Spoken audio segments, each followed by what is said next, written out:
off again. But it's the only way you're ever gonna learn. You look back and it's all in the past. Good afternoon and welcome to NUFC Matters with me, Steve Wraith. It is match day live and it is Newcastle United's trip to Turf Moor as they take on Burnley. Buoyed with the result that Fulham got at Wolves a little bit earlier this weekend, losing 1-0. And 3 points today would do us very, very nicely. As always, joined by a team of Newcastle United supporters, fellow Newcastle supporters. I'm joined by Chris, by Daz, by Kieran and Alwaleed, who you'll know.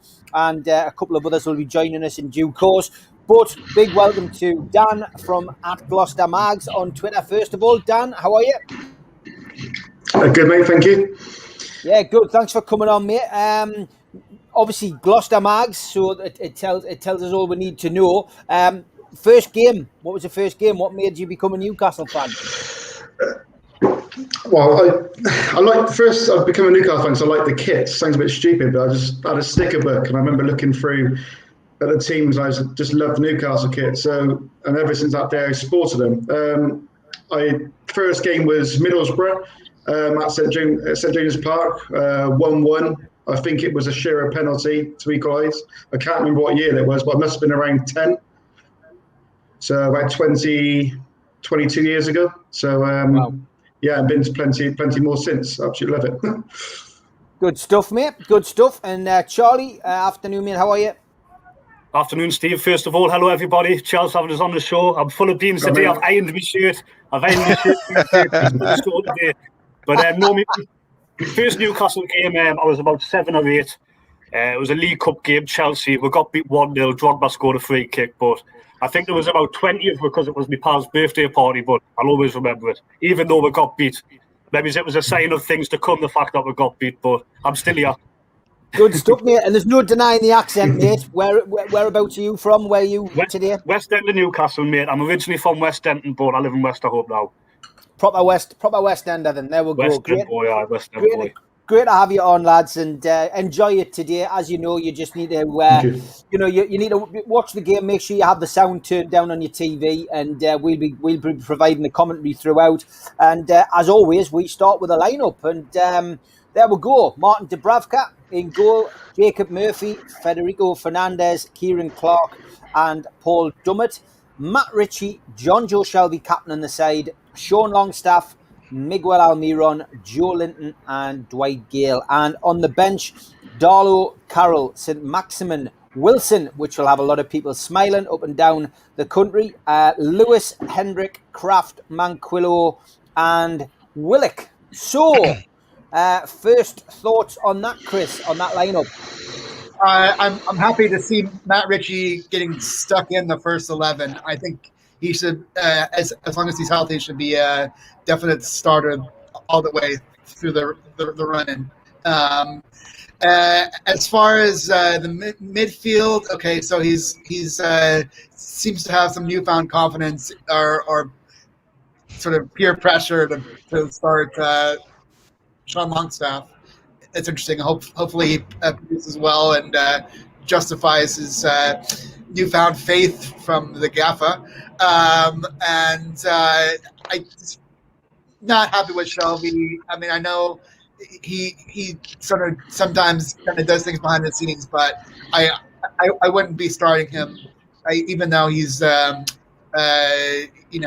he's really only starting there because he's the alternate. He's the vice captain. Sort of the same thing we had kind of with Lascelles. It's sort of a shame that our captain and our vice captain are really not justified starting as just because the only reason they're in there is because of sort of their captaincy roles. So I would like to see Willock get a run in the second half, and then St. Maximin get a run in second half, and then if things are looking okay and we're not like out of reach either way, like maybe get Wilson some legs to see 20 minutes or so to see whether he's he's healthy or not. But I certainly wouldn't rush him back in, and I'm glad that Steve Bruce didn't feel the need to start him, because he needs to be eased back in and make sure that he stays healthy for the run-in. Okay, I think the one thing that stands out with regards to Burnley is the goalkeeping situation.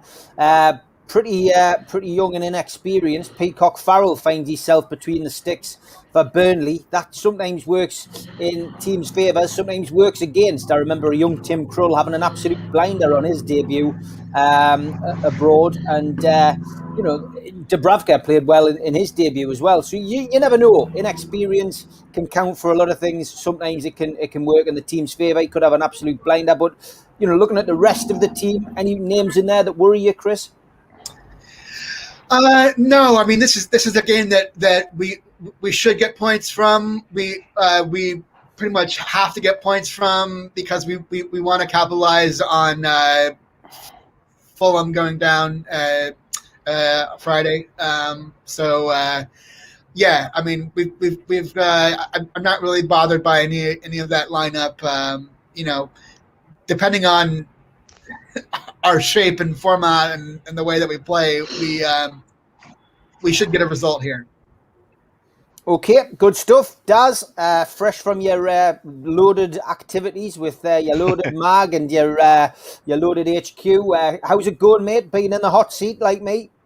Yeah, no, it's going great actually. Yeah, we're frying it now. We've got 2 shows on the go: loaded Football Weekly and Loaded Mag, and we're going to do a few shows tonight as well. We're going to do a review of this game, and we're going to do an exclusive interview with Adam Beckett from the NUFC. So get your questions in later on if you have any on that one. So that's from show at 7 and the show at 8. But give Daz's channel a subscription. Just head to Loaded HQ on YouTube. Give the lads some support. They've done a cracking last few weeks, and they're building that channel every day. Daz, your take on that lineup then? Yeah. So first, just on, as you mentioned, Nick Pope. Yeah, that's a great bonus to us. I think the keeper coming in is around 24. So let's hope he has a debut to forget. Then just looking at our own team, he's given Burnley a lot of respect. The last time we played them back in October, we went 4-3-3, and of course we started ASM and Wilson back then, but they were fully fit and stuff. But we're going with 5 at the back. Glad he dropped Kraft. Lascelles was obviously injured for a month. Interesting to see he's gone with the 2, or he might have had no choice, I suppose. The 2 left-footed central defenders with Clark and Dummett. So nice to see that, and it looks very solid. Those 3. Then it's 5. It's pretty much it's the same as Spurs. And after that, it's I think he is going to stick it out, see how the game plays, and he will bring on ASM and Wilson later in the game. ASM, it's probably before Wilson. Wilson just get a few minutes really, and I suppose it depends on where we are. If it's still 0-0 or something around that 60 minutes mark, that we could see someone coming in. If we happen to be 2-0 up, maybe just give the likes of Wilson 10 minutes or something like that. But delighted that Kraft is out anyway, and also delighted that Henrik isn't in starting. Maybe disappointed that Matty isn't even on the bench, but the bench is solid, and if we need to make changes, we can. We're going to get something out of this, especially after the favour that Wolves did us on the last minute against Fulham on Friday night. So it's there for the taking. I would have probably gone more attacking, but I could see the kind of strategy he's applying. Try to be more solid at the start and then switch it up later in the game, I think. Go for it then. John from QTech says, get your score predictions in before kickoff, and he'll send an NUFC Matters t-shirt and one correct score in the chat. So there you go. John facilitating his own competition today in the chat. So go for it, and John will have to keep a beady eye on that. Dan, starting lineup then, mate. Put it back on the screen just so people watching can see. Any surprises in there for you, or are you happy with that? I'm happy with the defence. I think the defence is a lot stronger today than Kraft's been dropped. Again, I think Fernandez is stronger than Lascelles, so I think I'm actually quite happy with that. I'm not too fussed. Also happy with Dummett and Murphy. I think they've Dummett's come back in. I think he's been solid. Murphy is good. I like him when he crossed it, good at crossing the ball. Again, I just hope he's. I know he's playing the same formation. It seems as Spurs. I just hope he's looked at Burnley and I hope he thinks that that's the right formation to beat Burnley. I might have been tempted to go, four at the back for this game, but it worked against Spurs. Let's just hope it can work today. I say negative. I probably would have liked Willock to come in and start personally. A bit more legs in midfield. But good to see Wilson and ASM on the bench. Hopefully, if we need a goal later on, they can come on and get us it. Okay, good stuff. Give Dan a follow on Twitter at Gloucester Mags if you like what he's saying, and good to give people a bit of support and build up their numbers. Spenny Mag is back. Here he is. I'm wondering what that is behind you. You're sitting on the Game of Thrones throne there or something. No, I've just gone away from my crown. It's getting polished downstairs. No, I thought, you could be wired up in Rampton or something, or Broadmoor. I wasn't sure. Oh, I went for my apple pie and custard to come. I knew you'd eat that. All right, mate. Well, give us your thoughts on the lineup, mate. And anybody you're happy to see, anybody you're not happy to see. Well, obviously it's Shelby. It shouldn't be in. Joe Linton shouldn't be in. But Wilson, I'm hoping Wilson's okay to come on.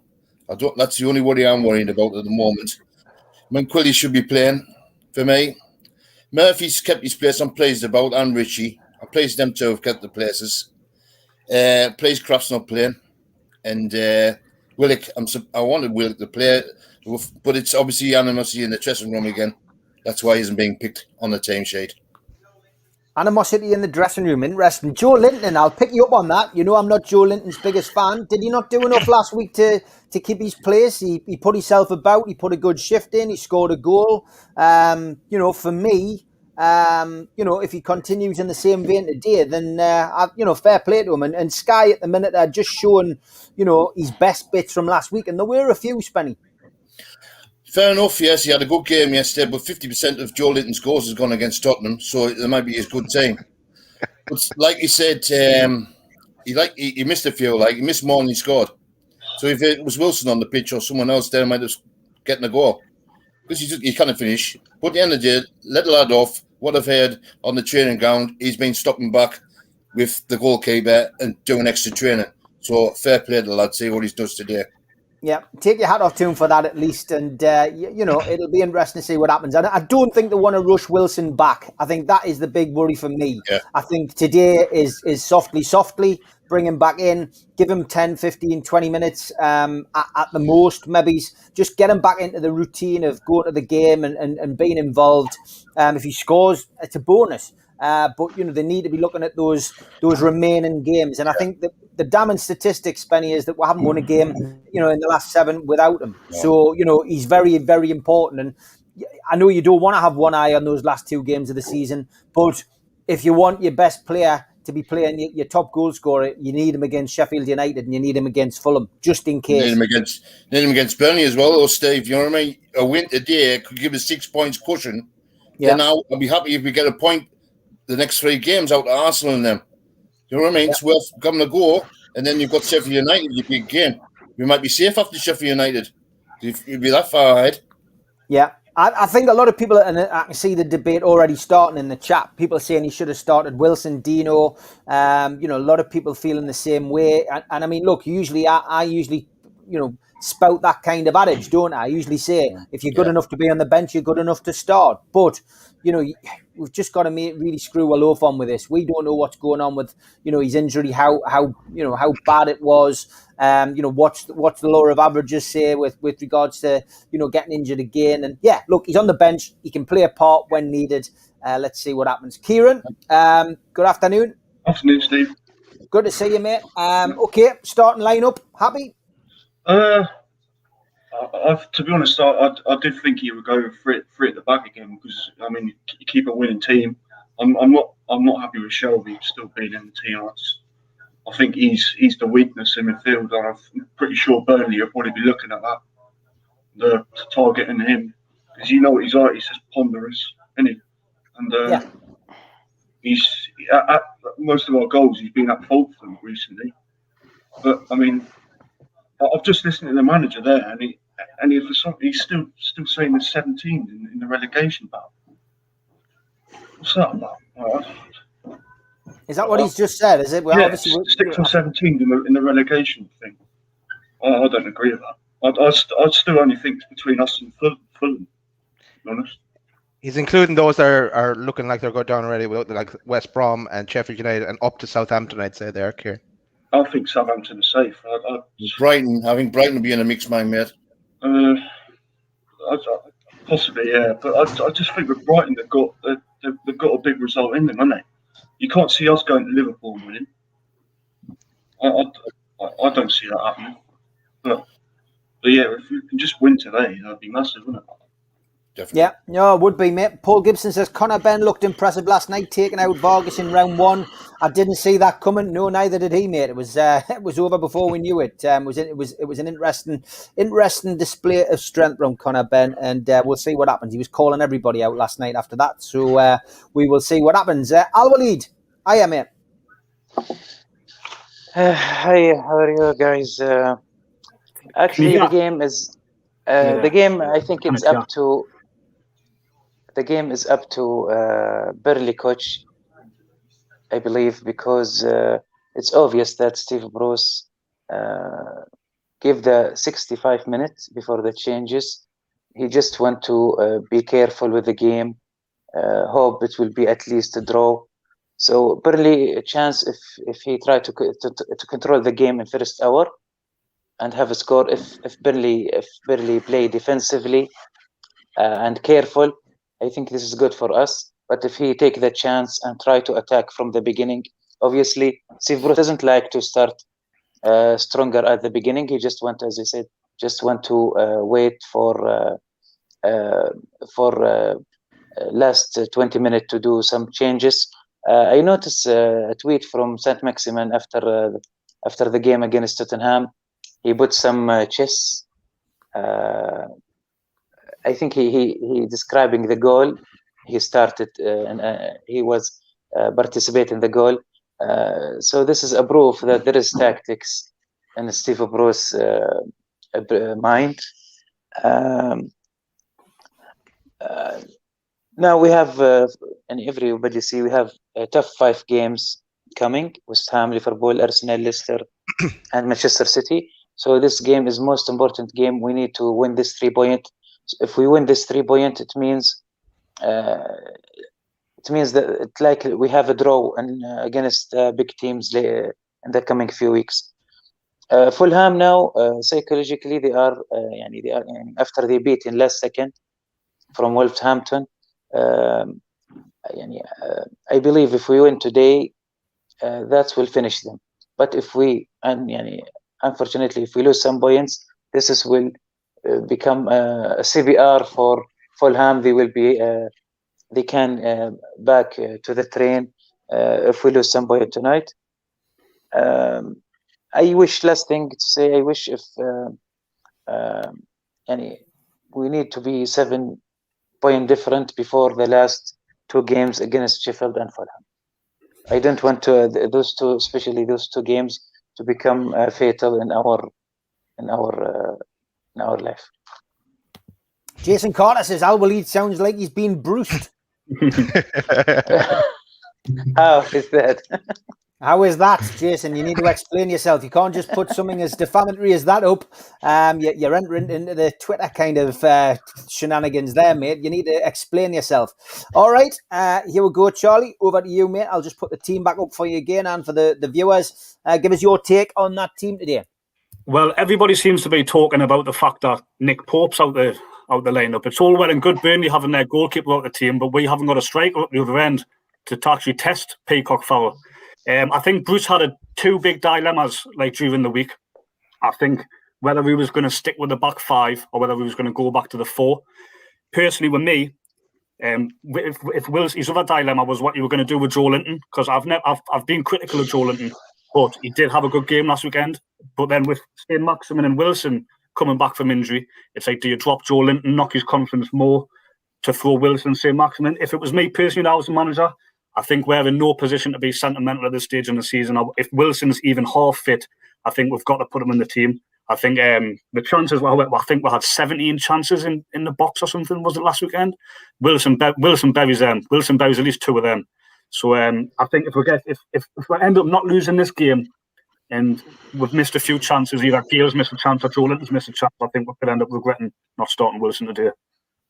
What's your views on Dwight Gale? I mean, he's in the lineup there. I think a lot of people would say, 5 or 6 weeks ago, I think we were all crying for Dwight Gale to be involved. We were all, hoping we'd see the same Dwight Gale that finished last season in such, good goal scoring form. The feeling amongst a lot of people is that he's just not pulling his finger out. He just seems to have a chip on his shoulder, and he's putting the minimum effort in. It's weird. It's a funny one with Dwight Gale because he's the type of striker where if he's not scoring goals, you're not getting a lot out of him.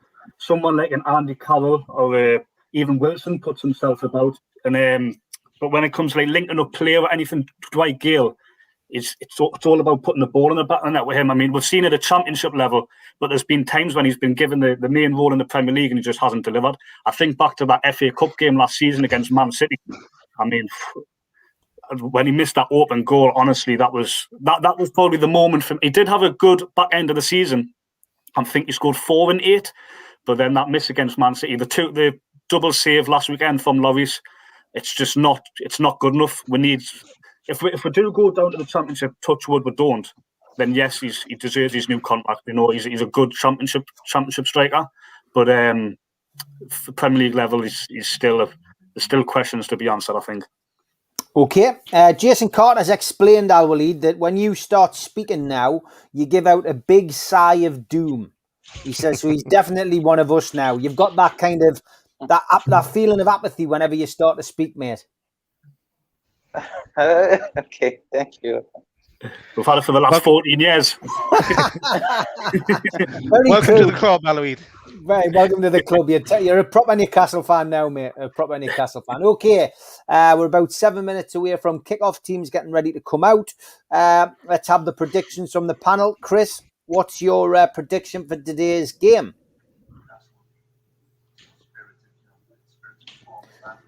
Well, can I tell you, Chris, you've come off mute and now you've gone into some kind of... Oh, shoot. Okay. There we go. I want to see. I think this is gonna be a hard-fought scrap. I want to see Newcastle really be on the front foot, take it to Burnley, especially test the unproven keeper here, the young keeper. Good to see Pope out. Gives us a chance. Great to see Spenny. And I'm expecting a hard-fought 2-1 tune. 2-1 to Newcastle. Okay, Stu Pears has gone with you as well. He's gone 2-1. Don't forget to get your predictions in the chat.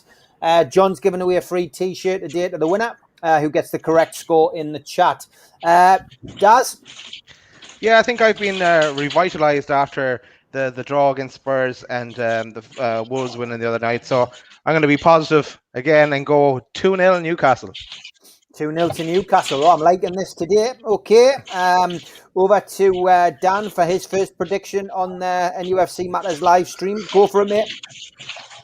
I just want to bring it down as a bit sort of predictions, but I think we'll go looking for a draw today. With the result happened on Friday, I think I don't know. I would go for 1-1. I think 1-1. Okay, more conservative vote of confidence for Steve Bruce's team there. What about you, Spenny? I'm going for 3-1. Stuart Penman special. 3-1. Okay, Kieran. 1-0 Burnley. 1-0 Burnley. Kieran, just double checking. Have we got your co-commentator with you today? Not today. No, he's not here today. Good. The mystery man who was sitting, basically saying everything that you were saying. It was like in stereo last time. It was a classic. Yeah, he's a good commentator. Oh, he was a good commentator. Yeah. Okay, Al-Walid. 3-2 Newcastle. 3-2. Wow. Hasn't Okay. been bruised. Hey, I tell you what, Alwaleed's often right with these predictions, so we'll see. We'll see what comes up. And Charlie, as the teams take the pitch, last but by no means least, what's your prediction? I've just, as the lads have been talking now, I've just put a cheeky couple of quid on Almiron 2-0. Anytime Almiron. Okay, well, I've gone one. I've got to be honest, I've gone with Dan. I went 1-1 today. I don't think there'll be a multitude of goals. I can't see it being a 5-goal thriller like Alwaleed, but I do believe Newcastle have got enough to get something out of this game. I think, 1-1. I can see Wilson coming on and getting the equaliser. I've just got a feeling that Wilson's going to score today, but we'll wait and see. Sky are running through the team, so we'll do the same. Newcastle United's lineup, in case you've missed it, is Martin Dubravka in goal. Then we've got Murphy, Fernandez, Clark and Dummett and Ritchie. We've got John Joe Shelvey captaining the team in the absence of Jamal Lascelles. No update on his injury yet, whether that's going to sideline him for the rest of the season. Sean Longstaff maintains his position in the centre of midfield alongside Shelvey. And then we've got Almiron and Joe Linton and Dwight Gale. Joe Linton being rewarded for his goal and his performance last season. On the bench, we've got Darlow, we've got Carroll, we've got St. Maximin, we've got Wilson, Lewis, Hendrick, Kraft, Manquillo, and Willock. And for Burnley, we've got Peacock Farrell in goal, which some of us see as a positive, others as maybe a chance for him to get off to a flying start with his appearance in goal for Burnley. Loughton, Tokowski, Mee, Peters, McNeil, Westwood, Brownhill, Goodmunson, Wood, and Vidra. On the bench for Burnley, Norris, Taylor, Dunn, Bardsley, Cork, Stevens, Nartley, Richardson, and Mbongo. Good afternoon, Holly. We'll quickly get your prediction and your thoughts on the team before the kickoff. What's your thoughts on Newcastle's lineup? I'm quite happy with the lineup. I'm really happy to see Matt Ritchie in there because I think he can make a really big impact on this game. I would have liked to have seen Callum Wilson start, but I understand why he hasn't because he won't want to rush him back after a long-term injury. But I think the Burnley game is one of the games where he could have made the biggest impact, so I would have started him personally. Shelvey, of course, I'm not happy with him as the captain, but it is what it is. I would have put Ritchie in as the captain, but I think we'll win 2-0. Okay, 2-0. Holly's gone for. You've heard all the predictions. We will continue to take you through the game now as the cameras focus on Sean Dyche checking his watch. We will, of course, have a minute's silence for the death of Prince Philip, of course. So that will take place as well. The teams are on the pitch. Newcastle wearing their all yellow strip, just going around shaking each other's hands as Shelvey goes for the coin toss. Dubravka wearing the stunning pink strip today, which you're not going to miss. You're not going to miss him in, I don't think. But look, here we go. Big game for Newcastle, especially after last week's unexpected 1 point against Tottenham. It should be an interesting game. Dubravka's not in the pink; he's in his blue strip. I thought he was, but it was because they put it up on Sky. They put the picture up on Sky. He's in his blue strip. So Duke of Edinburgh, 1921 to 2021. The teams have joined together in the semicircle as they have a minute's silence for the Duke of Edinburgh.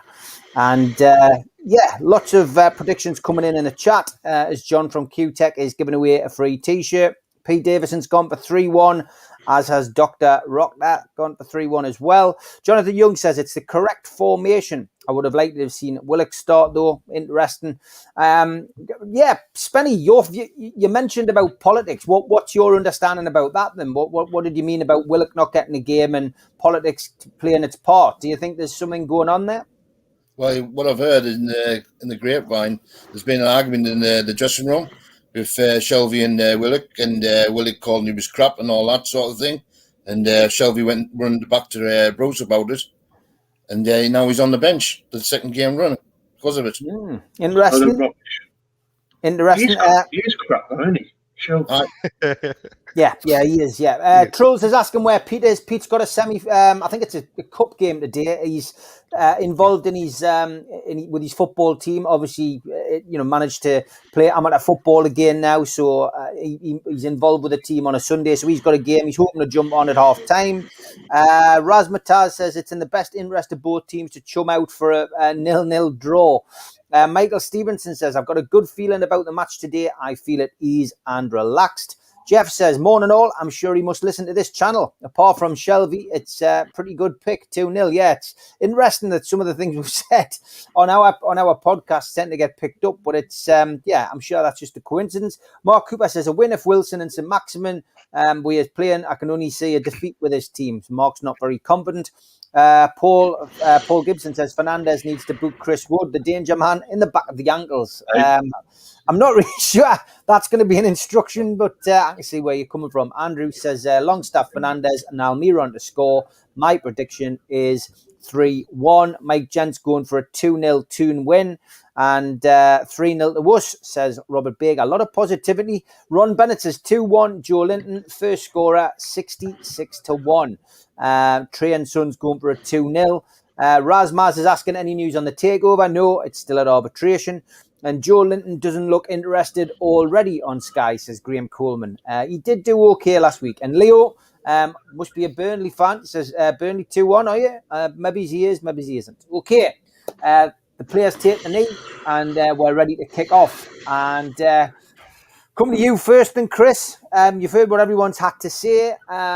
You've made your prediction. And first of all, just want to talk about... Shelby, he's captaining the team today. What are you expecting to see from him? And I wish we had Andre on the chat, because he's a man for stats. I'd love to know what the stats are for Shelby captaining the team and Shelby just being in the midfield. Is his results or his performances any better as a captain? I wonder. It would be interesting to know. But what's your views on Shelby? What are you expecting to see from him today, Chris? Yeah, along those same lines, Steve. I'd like to see that Shelby's a little more interested in playing every play and not just sort of only playing the plays where he's involved and then taking the rest of them off and kind of jogging around and making that Hollywood pass, and not really doing much else. If he's on his game, he is an asset to the lineup. But I feel like more often than not, he's the liability. So hopefully we get that sort of 1 in 10 matches where he is, worth his wage and worth all, being the vice captain and all that stuff. But it's just hard to have overall confidence in him. He's obviously Bruce's favorite, and that's why he retains the vice captaincy and captains when Lascelles is out. But I hope sort of long term this is this is his last season with Newcastle, and that we move on to some of the younger players who have more of a ceiling. He has a pretty decent floor, but I think that there's younger players that we should be investing more in, and I just don't think that Shelby really gives you much all-around game beyond the Hollywood path. I think he gets away with it a lot under Bruce, doesn't he? I remember him. I know you were talking about when he's been captain, Steve. Yeah. I remember a few years ago we played Tottenham on the first day of the season. It was when Rafa was the manager. Lascelles was injured. He gave Shelby the armband, and I think Shelby ended up getting himself sent off. We were doing really well all game, and then I think he kicked out at Dele Alli, got us sent off, and then we ended up folding and losing 2-0. And I think since then Rafa didn't fancy him, and he was he wasn't committed fully to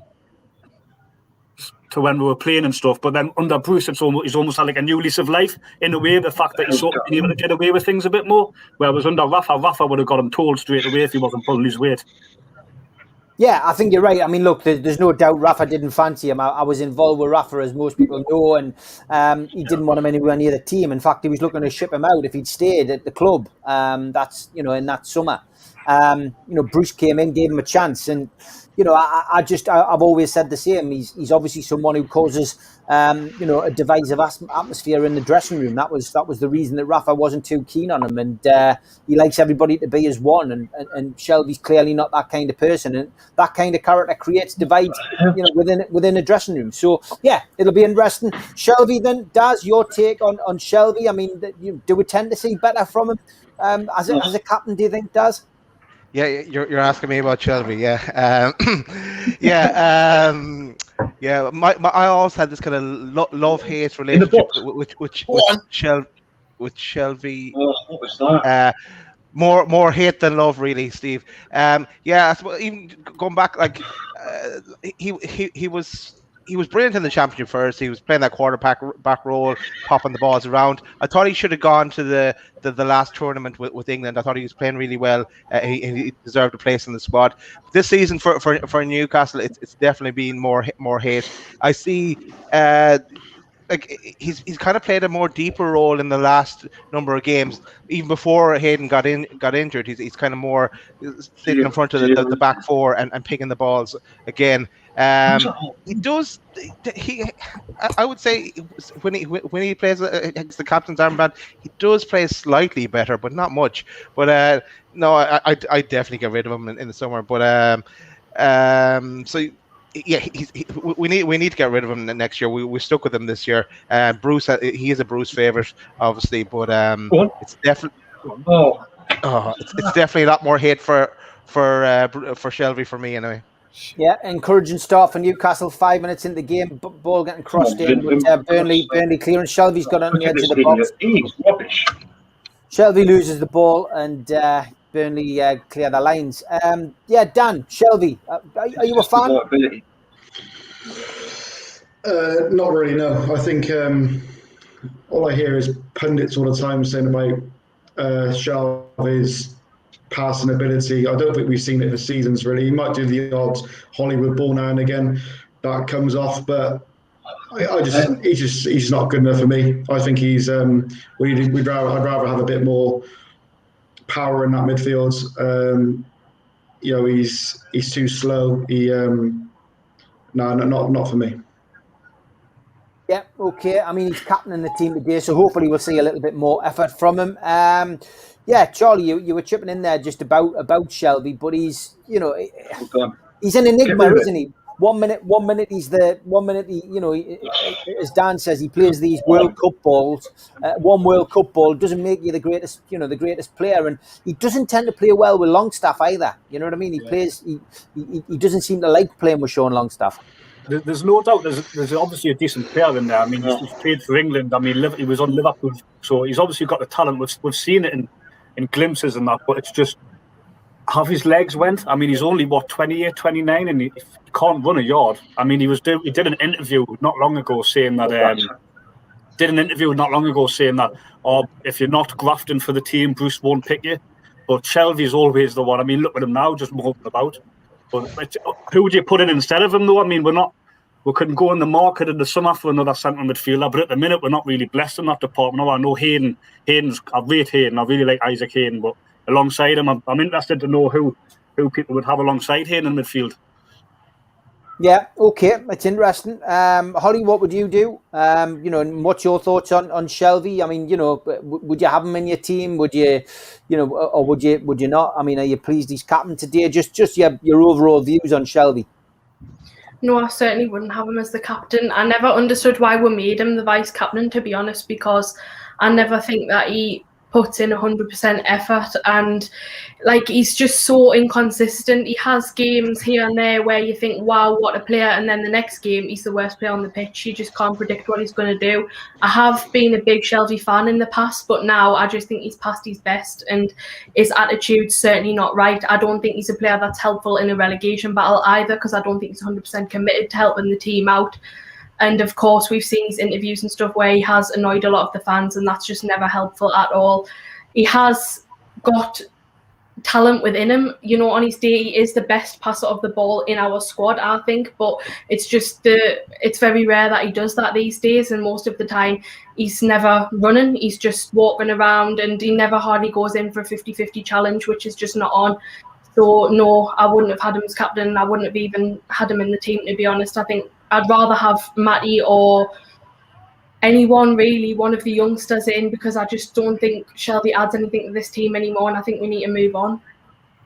Okay, Spenny, you've been vocal about Shelby in the past, and right at the start of today, I know you're not keen on him being in, but I mean, does he play any better when he's got that captain's armband? Do you think?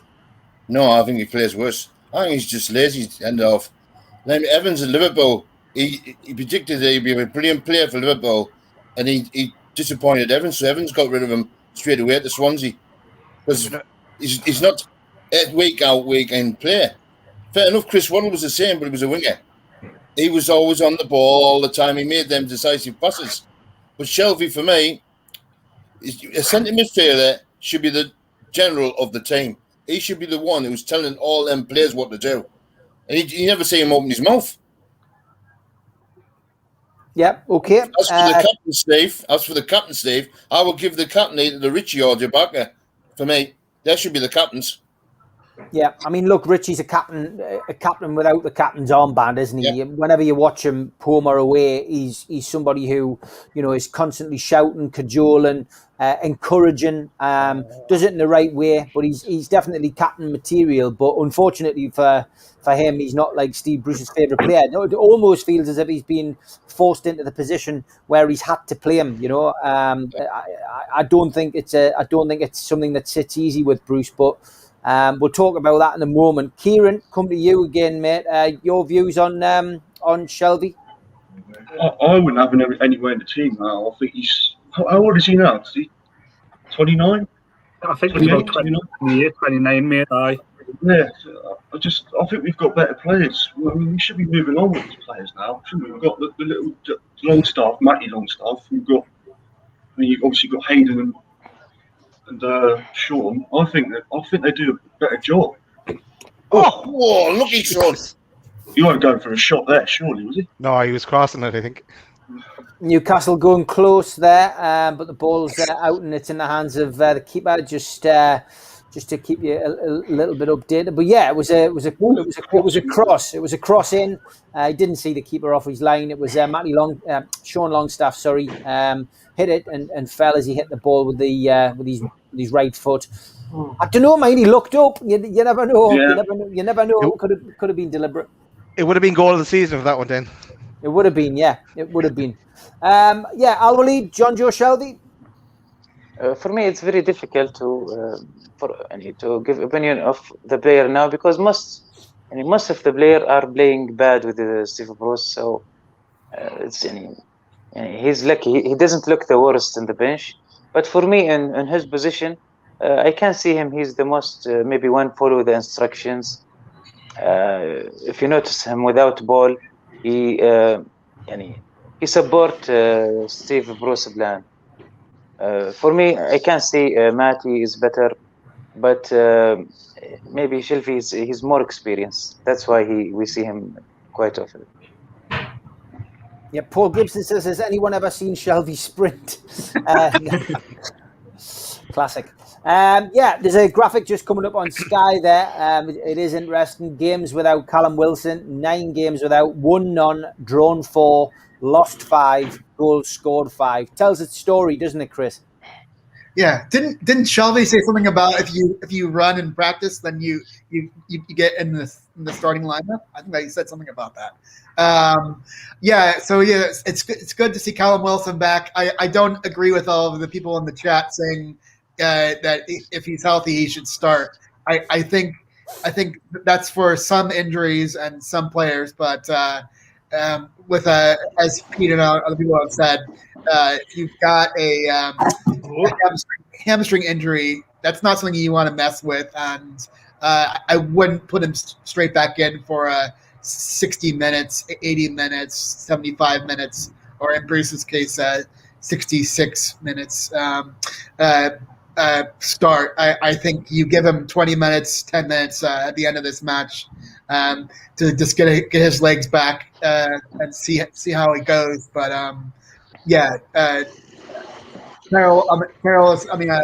somebody that we need through the rest of the season. So I wouldn't put him straight back in once he's healthy, but it's good to see him at least in the squad on the bench. Okay. Yeah. I mean, those stats, Daz, with Callum Wilson, no surprise there, mate. No, exactly, yeah, and we are going to see him as the game continues. Look at I was just checking back that I got it was Burnley played Southampton last week, and correct me if I'm wrong, but I think Burnley went 2-0 up, and Southampton pegged them back 3-2. But so maybe keeping Wilson for the second half is a decent plan as well. Like as Burnley get start to tire and give Wilson a couple of minutes. I want to say a couple. I mean half an hour at least to do some damage. What's there? Get rid of it. Come on, damn it. God's sake. Burnley had a corner there, and Newcastle managed to clear the danger. But checking the penalty here. He is checking a penalty. Mees down, clutching the back of his calf. God, this is going to be another dodgy VAR again, isn't it? Richard Mosters might be on VAR duties Yeah, again. Probably is. Crap idiot. That's not a penalty. That's not a penalty. It's not a penalty, that. That's not a penalty. No way.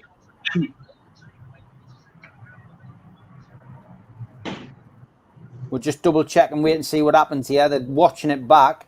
This camera works awful, isn't it? What you done? He just fell out his bloody toe, hasn't he? Yeah, that's not a penalty. No, it definitely wasn't deliberate. If he goes over to the screen, you know they're probably going to give it. Yeah. I don't understand why they get the referees to go across the monitor. I thought the whole point was the people in that room to look at it. Yeah. I never understand that. Well, as soon as he goes over to the monitor, they're in the referee's ear telling him where he's went wrong, haven't they? Yeah. Yeah, well, luckily that's all past now. Newcastle can move on. We're up to the halfway line. We've got a throw in, and luckily that hasn't happened. So, yeah, getting back to Wilson, Dan, just those stats are quite frightening, said Richard Dixon in the chat. He is right, isn't he? When we haven't got our talisman, we're not capable of scoring goals, and we don't win games. No, he's a massive miss. But I do agree with Chris. I don't think he should be starting. The last thing we need in this running is to start him and then him get another injury and then be out. If he's not ready to start, don't start him, because we need him for the rest of the season and fit and firing. Yeah. I mean, from my perspective, it's great to have somebody who can score goals in the team, and those stats they're no surprise to me. Charlie, it's the one thing we lacked last season, isn't it, lads? We went basically the full season last season without a proper striker. I mean, we were playing for the first half of the season. We had Joe Linton up front in the 5-4-1. I mean, we couldn't buy a goal.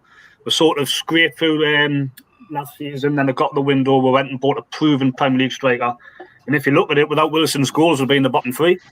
Some people say Bruce got lucky last season with the results. Take Wilson's goals out of this season, then we'd be doomed. So that's what I think.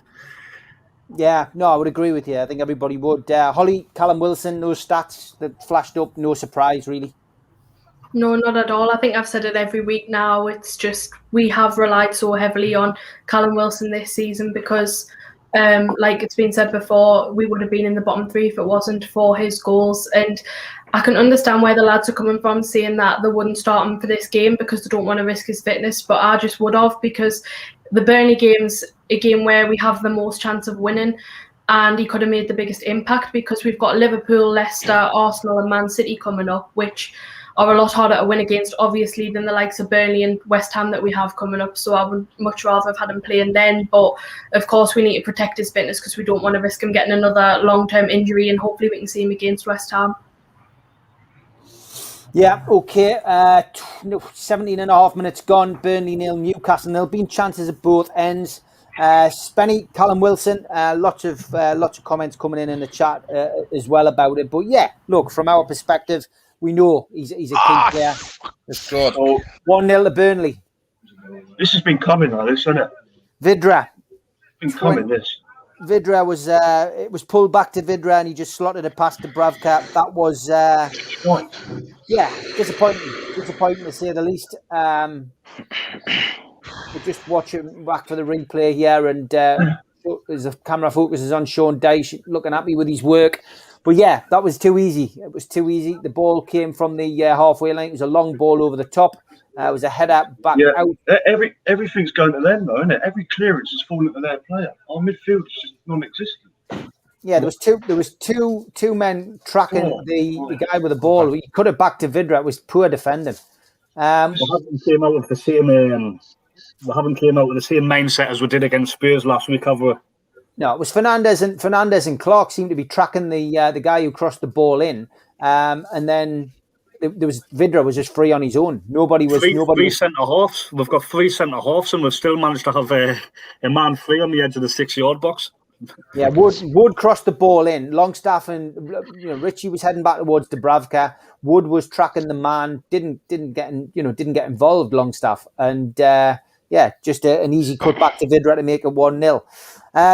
So as we were saying, Spenny, we were talking about Callum Wilson and those stats that came up. No surprise that he's vital, really, as far as Newcastle are concerned. I think we will go down.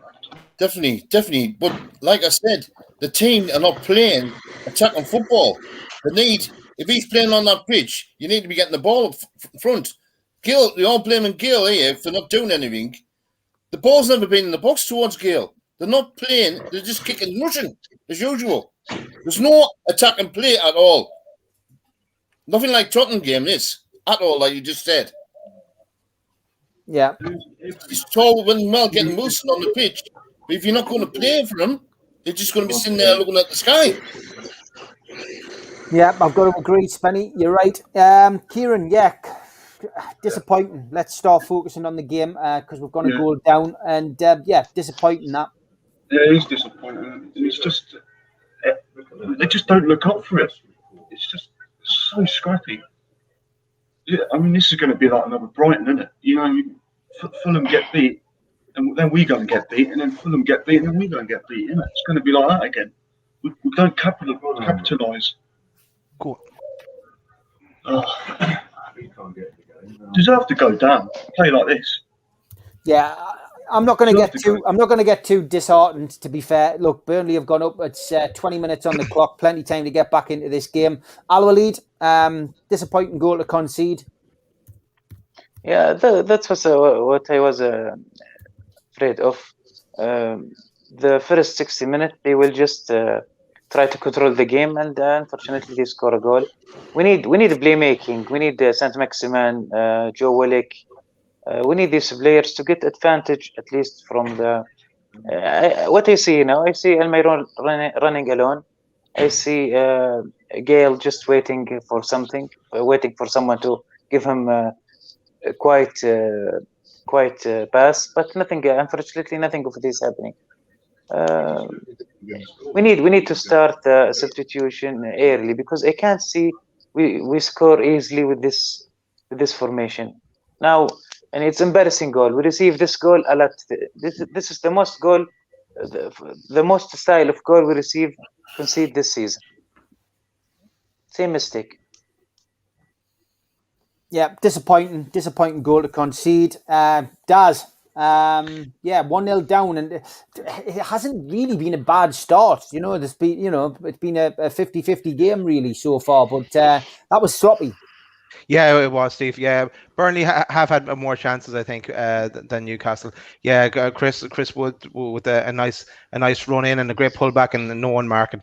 So it's our own fault, really. I think now we'll get to half time and we'll make a change then. I think no point waiting any longer than that. We need to switch the formation, get ASM on, and I still think he'll only give Wilson the maximum 30 minutes. So I think he'll switch the formation and go with ASM first, and then Wilson later on in the game.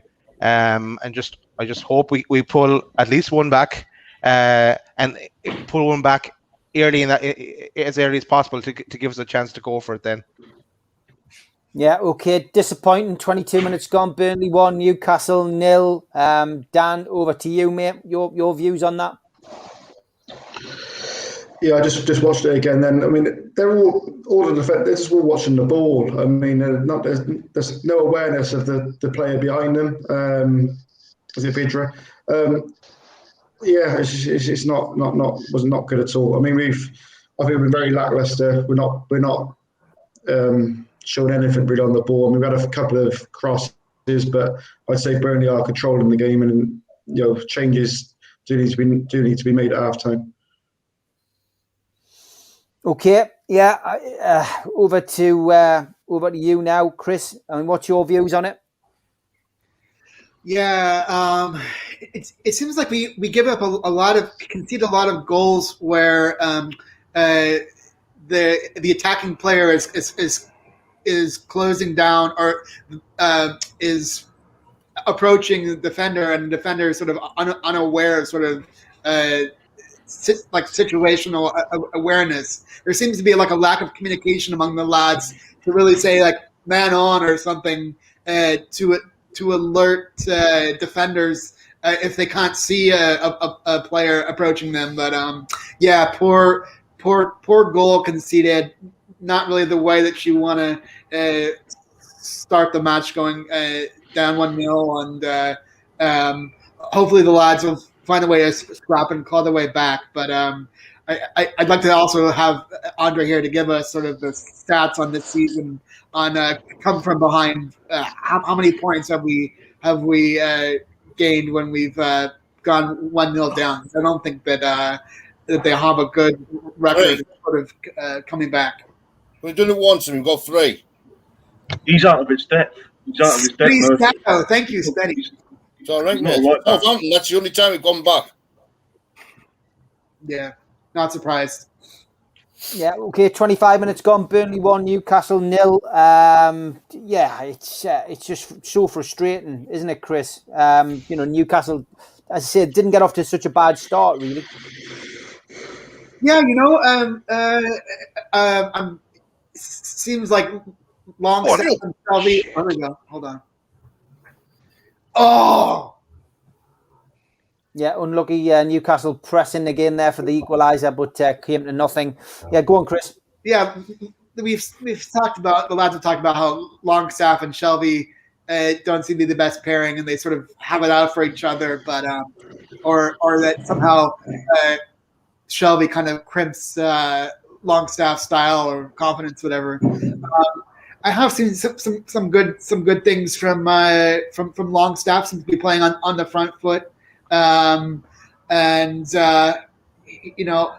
haven't seen much from Joe Linton in this match. He's should be contributing, or he'll get subbed off pretty soon, second half, or whatever. But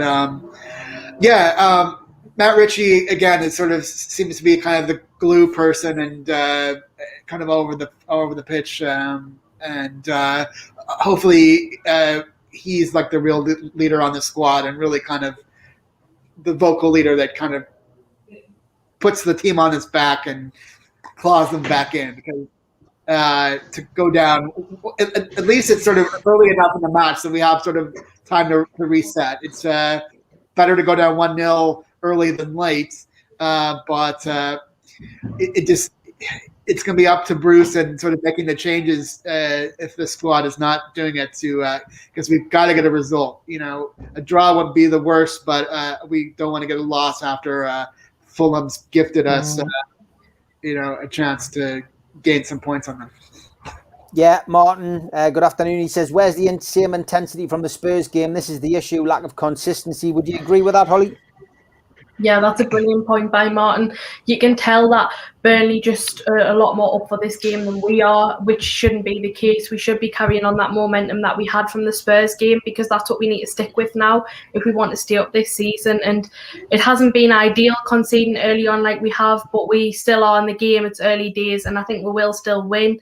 But we're showing Burnley far too much respect. We need to be playing a lot more attacking and just going for it, trying to put the chances in, because they're getting all of the ball at the minute. And I don't know why we're playing as defensively as we are against Burnley. I mean, it just doesn't really make much sense, to be honest. We play more attacking against top 6 sides and then play defensive against those in and around us, which I'll just never understand to this day. But I'm still confident. I still think we will win. We just need to sort out the mentality, and of course the midfield's just been non-existent, really, has it? It's been very, very poor. This should be 2-0 this. You watch. Yeah. The goalkeeper again. Free kick on the edge of the box for Burnley. We'll see how this goes. Newcastle's wall is lined up. Goodmanson's over it. It's not him to take it. Free kick anyway. Terrible free kick, and that goes over and wide. And Newcastle breathe a sigh of relief. 28 minutes gone. Burnley 1, Newcastle 0. Martin's right, isn't he, Spenny? There's no intensity. If you were sitting here, right, and you didn't say the league table, you think we were mid-table and you now we're in the bottom 4, Burnley. Because the way it's playing. They're the ones that look like the one in the relegation battle, and we look like we're safe. Watching this game, it's all down to captaincy and management. Yes, we had a different manager in place. The players are not bothered. They're looking at that. There's no spirit in that team. There's so much of a divide in that team. For me, Yep, they're running around as if they've had apple pie and custard, Spenny. That's the problem. Yeah, right. And they've eaten my twat as well, so it hasn't come up yet. Classic. Oh my God. Kieran, we're coming to you at the right time, mate. Your doom and gloom's passed on to the team. Yeah, what's going on? Absolutely awful. This is honestly, this is as bad as we've played all season, in my opinion. Yeah, Fernandes can't control the football. I don't know what all the hype is about him. I don't rate him. I mean, is it down to the back four, mate? Sorry, what was that? Saying, who are you talking about there, Kieran? Like, who do you not rate? Fernandes, the centre back. I don't rate him. One. I don't. Yeah, okay. Almiron's got the ball. Yeah, he's pushing forward, but gives it away and gone out for a throw in. I think. Yeah, I mean, Kieran, it's not positive. It's not the same kind of performance as it was last week, is it? Not the same intensity. Martin says. No, it's not. And Spenny's right. The captain, this captain thing it's ludicrous now, isn't it? Richie should be the captain, in my opinion. No one's the captain on that team now because they're scared of saying something. It's stupid, isn't it? Bloody snow, isn't it? Yeah, the snow tonight. Yeah, it's not good. Newcastle are 1-0 down, half an hour on the clock, but let's try and stay positive. Newcastle has still got plenty of time to change the game, and hopefully we will see something a little bit more of the fighting spirit as the game progresses, and hopefully seeing some players who can come onto the pitch and they can change this. A long ball put in. Almiron has got the ball though, and his player's been stopped. I think there's a head injury, is it? He's going to have to change this up, surely, isn't he? Yeah. Murphy's played more right back. He's played more right back. He's played up front. Yeah, Murphy's just took a little knock on the head. Wood jumping up, and game stopped for a head injury. Yeah, sandwich between Dubravka and Chris Wood, wasn't he? Essentially, Daz, what are we going to do to change this? Do you think? I mean, it's not working. It's clearly not working at the minute. I mean, what formation is it? It's not really, it's not really working, is it? No, it's not. And look back to our when we played them in October, we won 3-1 with a 4-3-3 formation. This is crying out for because he won't make a change before this, obviously. But at halftime he needs to bring on ASM and let him do a bit of dancing. The ASM of old as well. It's what we need. Do a bit of dancing through and create something.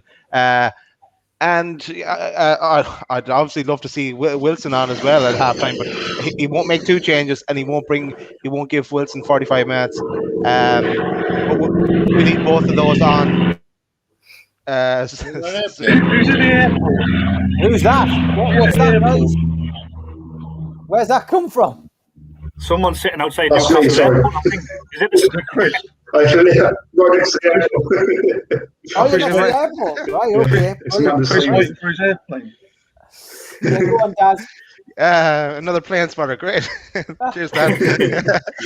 I just think we need ASM and Wilson, but in a timely fashion as well, and not wait until the 70th minute to bring both those on, because it's too late in the day. Then we need to get back get minimum a draw out of this.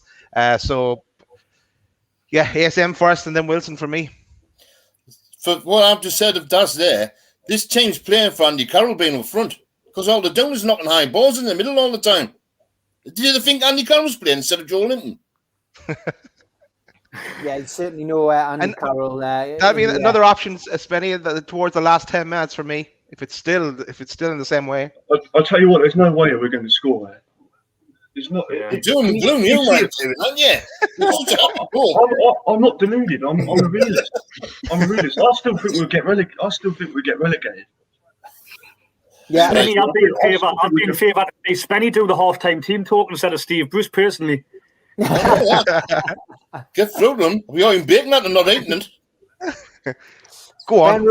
Ben Rose is going to get a shout out to the lads playing in the FA Youth Cup fifth round. It's streamed free on YT, YouTube, 2 p.m. Get behind the boys. Watford under 18s versus Newcastle under 18s. Yeah, good luck to the guys. Of course, the FA Youth Cup, something synonymous with the club. And back in the days when I was a young supporter, we obviously remember Gaza and Joe Allen doing well and beating Watford in the final, of course.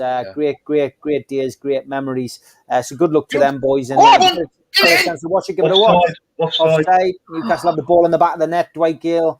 But it is offside. Flag was up on time, and no doubt in that one, no need for VAR. Yes, Dan, what do we do to change this, mate, do you think? I think we just need to get to half time, and exactly what Dad said, get ASM on to try and have a bit more creativity going forward and pick up the ball, run at a few players, because like Spenny said, it's literally just long balls all the time. Don't know who they're aiming for. So Andy Carroll's not up front, so yeah, I need ASM on really, and hopefully Wilson can, hopefully he's fit to come on for at least 30 minutes, because at this rate, he's the only one that's going to score. Fewest first half goals, Dan, just come up there. Sheffield United are top on 7. Newcastle second on 10. Fulham third on 12. Well, hopefully what was that? Sorry, we fewest first half goals we have. Yeah, we've got the fewest first half goals. 10. We're in second place. We've only scored 10 in the first half. Hopefully we can get one in the second half, and we don't. I'm about a minute behind you. I'm just watching that Gale thing then. But yeah, so yeah, get to half time. Hopefully get ASM on at half time, no later than half time. Yep. Okay. This is going to end up 2 or 3-0. This. Yeah. I know. Just remember that that's the Burnley Kieran. Get your beer. Honestly. Pubs have opened them out, Kieran. Yeah. Be back in a minute. I was going to say, remember they let in 3 goals against Southampton last weekend, so keep that in mind as well. So it's not over yet. They literally don't look like scoring, all right? Oh. I wonder if the Fulham Wolves result the other day has sort of like altered our mindset going into this game. I think this was before that result the other night. This was a must win, but now it's not as much of a must win. So I wonder if that's altered Steve Bruce's game plan going into this one. Yeah, good point. That. Yeah, it is. Yeah, I mean, it's a must score. Chris, what do we do to change it?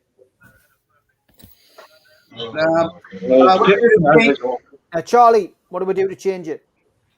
Well, I think we should have went with. The thing is, Burnley. When we played Spurs last weekend, Spurs are quite leaky at the back. I know they've got Mourinho, but they have been leaking goals even with Mourinho as manager. Burnley are a rigid, solid team, and we're just toothless up front at the minute with the players we've got in the field. I think you've got to bring Wilson. Well, I would have started Wilson, depending on how fit he was, but I think you've definitely got to at least bring Maximin on second half. I'd bring him on now. I'd bring him on now. Deliver. Cross the ball, man. Yeah. We'll go again. Newcastle should score there. They're claiming for a penalty. I don't know what it's for. Put too high or something, is it, Shane? Yeah, Longstaff slumped in the box there, and doesn't look like we're going to get any VAR interruption yet. But the ball was crossed in. Just watching it back here. Oh my God, he's missed a sitter there. Just kicked him in the head, hasn't he? Great ball in by Murphy. It was Dwight Gale who arrived at the front post. It's a penalty. And then there's been a boot in the head for Longstaff. It's high feet. We have got VAR. It is a penalty. It's a penalty, man. You've got to give that. You can't have your foot up that high. Oh, Jesus. That's a penalty, that. That is a penalty. Wow. If we get our penalty, who's going to take it? Is it Richie? Richie, that's a pen, surely. It should be High, penalty. that is high feet, dangerous play. Is Richard Masters on the VAR again? Penalty. Steve Acey's on the day. We all right, Steve Acey's on the VAR today. I don't think he's going to give this. Look how high it is. Is VAR looking at it, lads? I'm a little bit behind you. Yeah, he's looking at it. He's looking at it. That is dangerous play, guys. That would have been a clear header at the goal. If that foot wasn't up, that would have been a clear header at the goal. Yeah. Tarkowski's now that saying... looks like a penalty. No penalty. Unbelievable. No, we haven't. No penalty. Foul. Oh, come on. Absolute joke. What? Shotgun. What? They're deliberately trying to get us relegated to the Premier League. Oh. That's a joke, that. That was a definite penalty. That was it. For me, that was a penalty. What's happening now? Newcastle really do, sick as chips with that one. That was definitely, for me, that was definitely a penalty. Albany, what did you make of that? It's a penalty. Yeah. Because the foot higher than the both player head. Ridiculous. How is that not a Ridiculous ball. Yeah, we're just watching it back again, and it's crazy that they're saying that Gale was offside. It's offside. That's what I would give it. Is that why? Yeah. Still dangerous play, though, isn't it? The quarterback. That was previous. I don't know why on earth they're showing that. They're going back to an incident which has got absolutely nothing to do with a penalty that should have been given. They're going back to Gale's goal that was chalked off for offside. That's called a whitewash. It is. It is. How many free kicks have Burnley had? Misdirection. Nothing to see here. Chris, Raji Gaji says, do you lads and lasses think that part of the problem is that when we play teams of a physical nature who are scrappers, they don't want to know and shy away from it? This seems to be a pattern. What do you think about that, Chris? I think a lot of it comes down to the conflict in the way that Bruce and Graham Jones set the team. Graham Jones is front foot attacking squad, and Bruce's mentality is to play for that draw. So I think we don't have like the finesse and the coaching and in the direction to really play our best against every squad. And I think our sort of mentality is 5 at the back.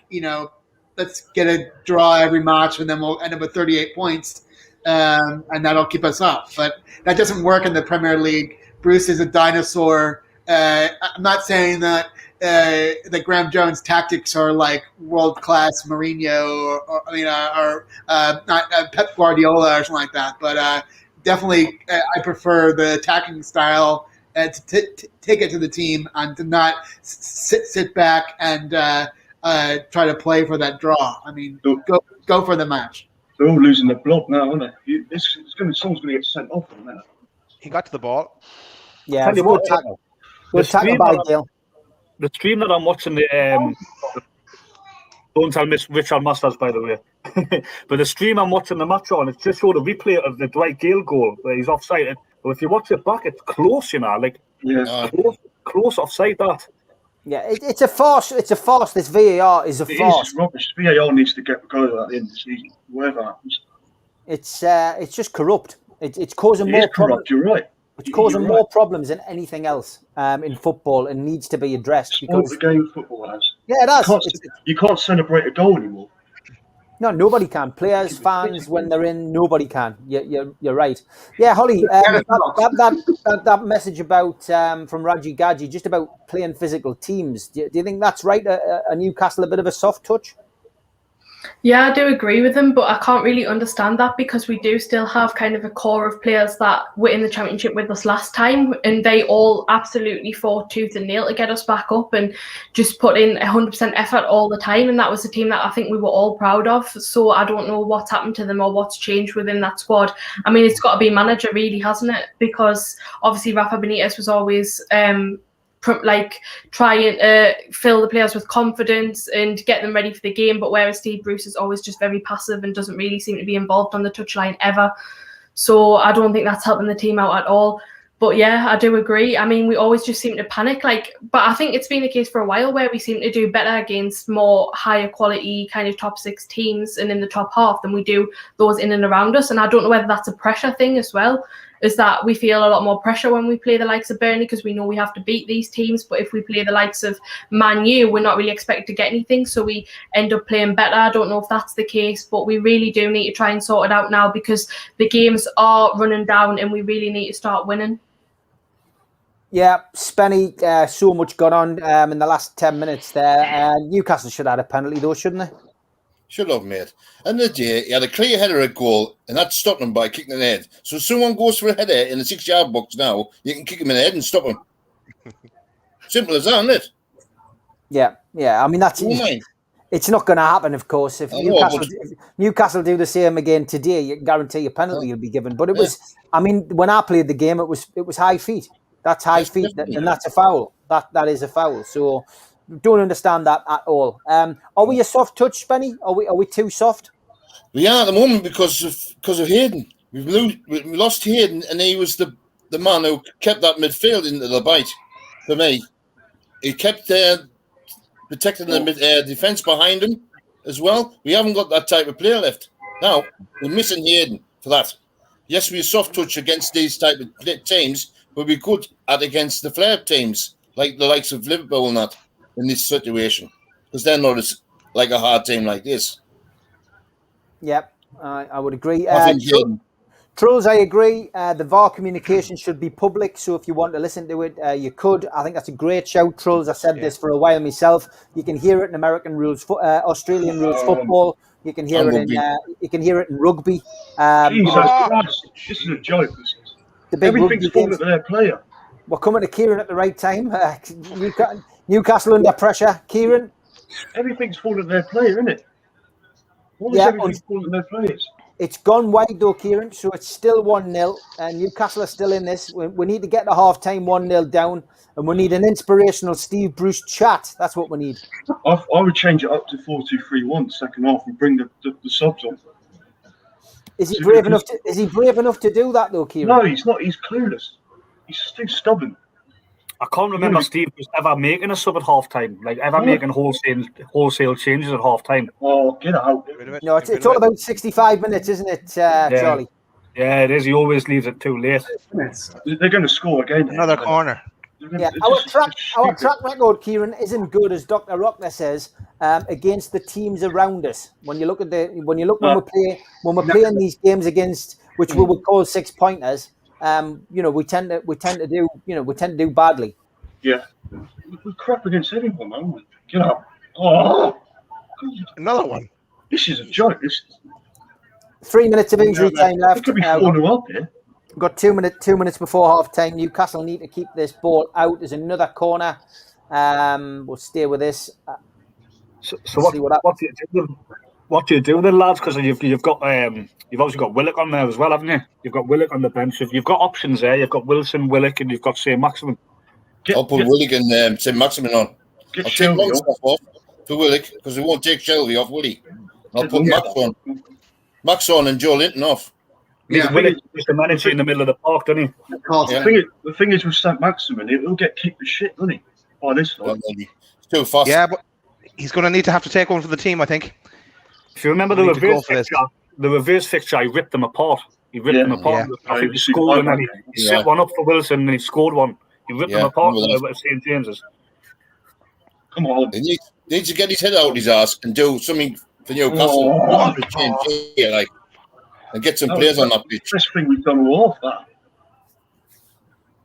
Yeah, okay. We've got a minute to go before half time. Newcastle still 1-0 down, but we do have a corner. Sean Longstaff is going to take it. Let's see whether we can get anything before half time. Longstaff looks up, hits it, right footed. Ball drifted into the middle. Burnley header not cleared. Newcastle still have an opportunity here. Ball's going to get floated back in. Murphy floats the ball back in. Back post. Lands easily into the keeper's hands. Fernandez didn't quite connect with it properly, and Newcastle are going to go into the interval a goal down. But yeah, Fernandez didn't really get that under control at all. Bounced off his knee, straight into the hands of the Burnley goalkeeper. So Newcastle still 1-0. Just blow the whistle, referee. He's going to. There's about 10 seconds left as Murphy nods the ball back to Dubravka, and the whistle goes for half time. Half time, Newcastle 1-0 down. Daz, assessment of the first half, mate. Just wondering, is it too early to start drinking yet, Steve? Yeah, look at it. It's a massive 45 minutes ahead, which could potentially define our season here. So, if we want to build it up, and we need to throw ASM and Wilson on as soon as possible now, and go for it. And we're going to have to do it the hardware. We're not getting anything soft, as we saw with the VAR. We probably, I don't know. Just go for this now, all or nothing. I'd rather lose 2 or 3-0 and having a go than just sitting back here now. Just go for it. Okay, over to you, Dan, mate. What's your assessment of the first half? Oh, you're on mute, Dan. You've done what is technically known as doing a spenny. Well, I'm battling the planes at the moment, so that's why I was on mute. I completely agree with Daz. You need to get ASM on, Wilson on ASAP. Just go for it, because this 45 minutes is massive. With the games coming up, we need a minimum point out of this game. I can't see where the points are coming from after this until the last 2 games. So just got to go for it, and hope we can nick a point or 3, even better 3. Okay, Charlie. I was just thinking, Steve, I was full of beans when I come on here the other day, and then Newcastle, like every other weekend, they just wipe the smile straight off your dial, don't they? But yeah, well, it's been bad, hasn't it? It's been poor. I'm sat watching the match, wondering if Steve Bruce knows whether, like, we're fixture list, we're next 4 to 5 games, because this is the one we need to win. We've got Burnley, and then the final 2 games of the season are Sheffield United and Fulham. Everything in between, that's a hard game. It's a very hard game. So, like I said before about the Wolves Fulham game the other night, has altered his game plan going into this, because we've just sat back. We've sat back. We haven't really given it a go and just looked toothless up front. Yep, certainly looked toothless up front. Albert is away off for a Costa coffee by the looks of it. Chris? Yeah, we've got to put. I put St. Maximin on. I would take Joe Linton off, and that's a good shout. I'd find a way to get Shelby off, but I just don't think we do it when he's in the captain. But I would make Richie the captain for the second half. Yeah, they're just playing on the back foot, kind of reacting, letting Burnley take the match to them. I called for Newcastle to take the match to Burnley. So hopefully I don't know if they're going to be able to change how much they can change at halftime, but they've got to get stuck in. They sort of just felt like a lot of stretches of this match that kind of been out of it. I sort of was going to say before that 1 point a draw would be decent, but they need to get 3 points in this match, so turn things around. Yeah, a point would be good enough. It gives us an extra point away from Fulham, especially after Fulham's defeat. A point at Burnley shouldn't be sniffed at for me. That's my view anyway. I just think whenever Fulham drop points and Newcastle earn them, it's a bonus, and obviously we still have a game in hand. Yes, it's against Man City, but we saw yesterday, Man City are just as susceptible to anybody to a defeat. It depends. Our form against the lower league teams is awful. Against the teams around us, our form against teams where we're not expected to win, tends to be better. So, look, it's not all over yet. I'm not going to be doom and gloom. I do still think there's an opportunity for Newcastle to get the house in order at half time and still get something from this game. And my prediction of 1-1 at the start of the game was based on this kind of game. I just, you never have the same game twice. That's it. And as I say, Spurs conceding goals. Burnley, somebody mentioned it earlier. Might have been Charlie. They're a well drilled outfit. Has anyone seen Isaac Hayden's tweet about the penalty incident? No, He's hit the nail on the head with it. I don't know if you want to have a look at it. Yeah, I'll have a look. Yeah. Okay. Holly, your view on the first half while I'm searching out Isaac's tweet.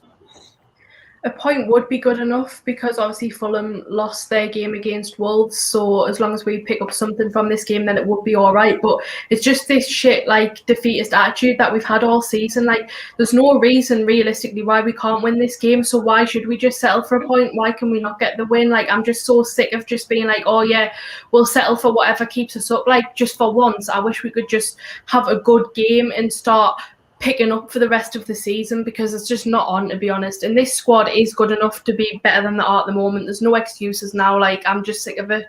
And just, they're not trying at all, in my opinion. It has been a very, very disappointing first half. I still think we can get something from the game, but the more it goes on, the less likely it looks. I hate when we go behind first because we don't have the best record when we concede first. I think that we need to take Shelvey off and give the armband to Richie, which I said at the start of the game. It probably won't happen. He won't make any subs realistically till the 65th minute. But I would bring on Joe Willock for Shelvey, and then I would probably bring on St Maximin for Joe Linton. And then around the 60-minute mark, I would probably bring on Callum Wilson so he can get a bit of a run out just to see how he is. Then we can hopefully think about starting him against West Ham, because we really need him back. We just can't score goals. But from top to bottom, it's been poor today, really. I think the defence has been shocking. I'm really disappointed in Federico Fernandez because I've always rate him. He's one of my favourite players at the club. I think he always tries. But today, he just hasn't been good enough. I don't know what's up with him. The midfield's been pretty shocking. And I'm not going to criticise the attacking set up so much because they haven't really had a chance, to be fair to them. They've had no assists, they've had no balls put into the box, so they can't really do much. So that's not really on them. I think Dubravka's been okay as well. But hopefully they just sort it out in half time and go into the second half with a different attitude. But I don't think Bruce will give them a very motivational speech, that's for sure.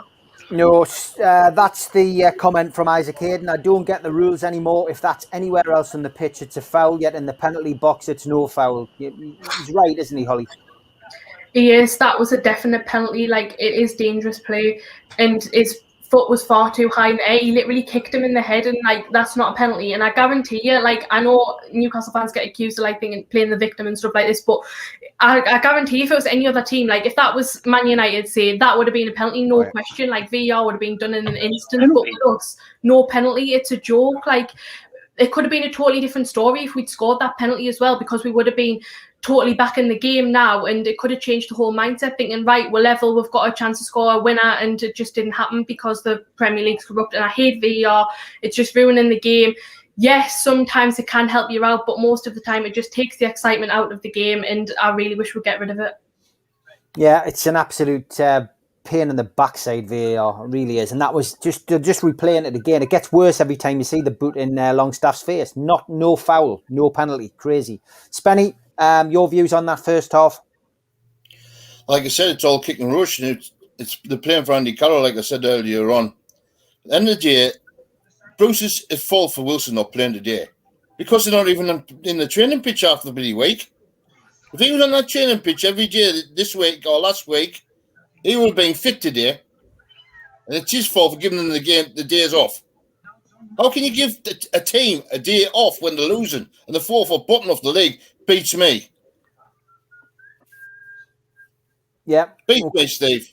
Yeah, no, I understand, mate. I understand. Look, it's always going to be a different game. Chaff's made the point there. He says a lot of naive predictions from fans last week after Spurs game, getting carried away. Burnley were always going to be harder to play than an open Spurs. And that's right. Yeah, I know we've. I don't think there's been any naive predictions from you guys. I think you've all gone for what you feel is possible. Newcastle, if they played the same as they did last week, you felt as if they could get a result. But for me, I always felt it was going to be a tighter game. I still feel the 1-1 draws is a possibility. But yeah, Spenny, it's it's different. It's horses for courses. And maybe Steve Bruce should have made the changes. Maybe he should have gone for a more physical starting lineup. Maybe it's with Andy Carroll in there, just to rough their back four up a little bit and then get the other players on. But look, it's half time. We're 1-0 down. We've counted our chickens. We should have had a penalty, but ultimately we're still in the game. Like I said, like the Wimbledon in the 80s and 90s, half their team with all those fighters all up the top, hitting the ball and getting aggressive. No one could play against them because they were that aggressive. It's the same situation. You just fight aggression with aggression. Both teams. You don't play fair play against an aggression team. You're playing them at their own game. Yeah, Mika Richards at half time said it's definitely a foul. So nobody is really disagreeing with it. Joe Walker says Keane said that he's been very fortunate there. Francisco says it's because he got the ball first. Still dangerous. Still dangerous. Anymore, is it? Still dangerous play. It's dangerous play. That's the problem. Kieran, your assessment on the first half? I mean, I've just had a look on Twitter there, and it's going that the incident is going viral. Even opposition fans are saying it's a penalty. I don't understand what the people in the room looked at. What are they doing there? Do they just like drink tea and biscuits or something? It's just well, I mean, you say that and we laugh at it, but it does get that feeling every time there is a VAR decision. Yeah. Not just for Newcastle, mind. Any controversial decision, you wonder what on earth they're looking at. You did wonder, like, when they saw this sort of social distance stuff was over with, they wanted to do a bloody protest out there. Yeah. Stupid, isn't it? They've got to do something about it at the end of the season because it's spoiling football, I think. Yeah, I mean, it is. Other than that penalty shout, though, I mean, Newcastle were poor, weren't they, Kieran? Yeah, really poor. I mean, like I said earlier on, it's just as bad as we played all season. And I don't have any confidence that he's going to change it up straight away. He'll wait till like the 75th minute or something. This is arguably our biggest game of the season now, I think. And we're not going to get anything in the next 4 or 5, are we? No, less the Man United and Man City, Arsenal. Are we going to get anything out of them? Probably not. This is the must-win game, and yet we're treating it like we're safe. Chris Hall makes the point saying that VAR didn't give the pen, but the referee didn't give it either. So it's poor all round. So yeah, the referee was, was in a good position. I still can't understand what this business is about the referee going across to the monitor. The people in the room should be deciding it, not the referee. It just puts pressure on the referee, doesn't it? I don't understand it. It's like everything. It's like everything. You get stuck in a rut, Kieran. You get stuck in a habit, and if you remember at the start, they weren't keen on going over to the screen. No. Now they're all doing it. They wait for somebody to take a lead, and then they follow that lead, and then that becomes the norm. That's what happens, and it's I'm more concerned about the people who are actually sitting there making these decisions in a room away from the game. I mean, that in itself is. It is just bizarre. And I think the only way to clarify this and the only way to change it is the suggestion that we had in the chat earlier, which is everyone is mic'd up and that microphone is played across, played across TV coverage of games and also everybody can hear it. So it's got to be clear. Also, why don't the referees come out after the game and say what's going on and all that? They never do they? They always hide behind the ball. Well, that's never happened. That has never happened, and it's always surprised me. I mean, I always felt in the days of Jeff Winter, Uriah Rennie in particular, people when referees became celebrities, those were the first kind of well-known faces, and then suddenly referees used to be part-time. Referees used to be headmasters at school. My granddad was a referee in what is the Premier League now. Yeah. He was a referee and a linesman for over 20 years. He was a headmaster of a school. So from my perspective, I know those were just people off the street who trained and used to do it as a hobby and didn't get paid very much. But then it changed. They become big names. They become household names. Television coverage has changed that. So why aren't they held to account? Why aren't they allowed in front of a camera at the end? And maybe that would clear up things as well. It would still wouldn't make you feel any better about a ridiculous decision like that today. But I think the way you overcome the issues with VAR is make it transparent, and at least we all know exactly why the decision's been given or not given, and it might slow things down, but it would make us all feel a lot happier anyway. In my opinion, that incident happening there, that was as bad as the one in the Wolves game the other night. Yeah, I mean that's another. That was a joke. I was watching Daz and that on the load of football, and when I seen it, a picture of it, It's just like, what are they looking at? How are they not? How have they disallowed it?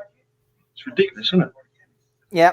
Well, it's a sunny Turf Moor. The snow has held off down there, and the teams are coming back out onto the pitch. Steve Bruce is walking along the touchline with the coaching staff and looking quite perplexed. We've just got to hope that he has put his message across and that the coaching team's put the message across. Still hasn't changed it. No, Daz, no changes, and it's something Dan called a little bit earlier. He doesn't make changes at half time, does he? He tends to leave it, and we know that he tends to leave it till the 65th minute. Yeah, well, leaving it that late in the game, it's going to be too late. Let them maybe tire themselves out for five minutes, and then bring on ASM and Wilson shortly after that as well. We've got a corner already. Yeah, they have. We need to see the passion here now. This is massive. I was listening to your chat before, lads, with the VAR. What do you think about other sports? Seem to have it nailed on. I know cricket, if the decision's too close to call, if it's not like on a six-bet, they just do what the umpire said on the field. If it's so close, just go with what the umpire said. I'm talking like more about offsides, because some of the offsides, that's the big one for me with VAR, is that offside decisions have been a joke. Yeah, I think you're right. I think the offsides are a nightmare because, well, offsides and this ludicrous ball strike in the hand in the penalty area. That's another crazy rule where a ball can just be blasted off you and it hits your hand and it can be given as a penalty because that's the new rules now. But I think you're right. I think the whole thing needs to be addressed. It was rushed in. It was rushed in far too quickly, and as always, they give it a little bit of a test. It gets played out at certain games, but the faults were there for all to see. I just think it's just got to be made transparent. It's got to be made transparent. Otherwise, catch the ball, Dubravka. Why does he keep punching it for? We're always going to be in that another corner again. Jesus. Yeah, Dan, we haven't made any changes. Newcastle find themselves under pressure right at the start of the second half. Corners galore, and Dubravka, Kieran's not very happy punching the ball. It's a continental way, of course, and Newcastle clear that corner. But no changes, mate. No surprise. You called it. No, it doesn't surprise me one bit. He never makes changes. Usually it's too late. We'll probably be 2-0 down before he makes the first change. That's the problem. So I got a plane going over again now. I would have made it at least ASM at half time. I think I can understand Wilson leaving it maybe until 30 minutes to go, maybe, but I just hope he makes them as soon as possible. But he usually leaves them too late. Okay, we'll come to you, Charlie, with this one. Andy Gibson saying, quick one for the panel. Would you take Dyche over Bruce, looking at realistic managers, given the current situation with Ashley? You definitely take him over Bruce, but at the same time, I don't think Sean Dyche would be taken with forward, if that makes sense. I think Steve Bruce isn't a Premier League manager. That's full stop. No other team in the Premier League at the time would have taken Steve Bruce, and then we had a punt on him. Sean Dyche is an established Premier League manager, so in that regard, yes, I'll definitely 100% take him over Bruce. But if we do sack Bruce in the summer, do I want Sean Dyche? No, I wouldn't go for him. No, me neither. Nice manager, does well on a limited budget, done well at Burnley, but doesn't always work out like that. A lot of shown for Eddie Howe as well, but I don't know. It's lots of decisions to be made depending on whether a takeover goes through. Chris agrees with me. He says they play the referee makes in rugby, don't they? I think it would be a breath of fresh air for football if you could hear discussions and reasoning behind the decisions. There's a total lack of transparency. What's it like in Saudi for microphones and that? Do you have that kind of, do you understand, what's going on with your game, Al Walid? Is the transparency in Saudi football? Actually, anyway, I don't know. It's worse here, much worse here. It's worse? Yes. Yeah, and what about VAR? I mean, you've watched it from afar. Are you a fan of it? Do you think it's working? Do you think it's a nightmare? I think there's different standard. Every referee using a different way. It's like no fix. I think they're afraid from mic because the mic will criminate them, or sorry, it will everybody will compare later. They will. This is awful, isn't it? They will save it. If it's gonna be on mic, they will save it later. So they will comparing other referees' opinion. So it's gonna be very and it will be an evidence against them. So that's why they try to avoid it, because most you are in the Premier League, and it's much better refereeing than most of the championship I am watching. So I think they don't want to people to hear what they want to say, because mostly it's like discussing. It will show how the referee is confident, or he's got affected, or he's hesitated. So it's going to be very.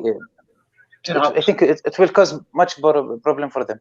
Come on. PGMOL explanation to what we've just seen in the first half says Tarkowski played the ball first, and Longstaff stooped and put his head into that area. Crazy that, like, absolutely crazy explanation. Callum Wilson's warming up, so hopefully Callum Wilson will be ready to take the field of play sooner rather than later and try and get Newcastle out of this mess.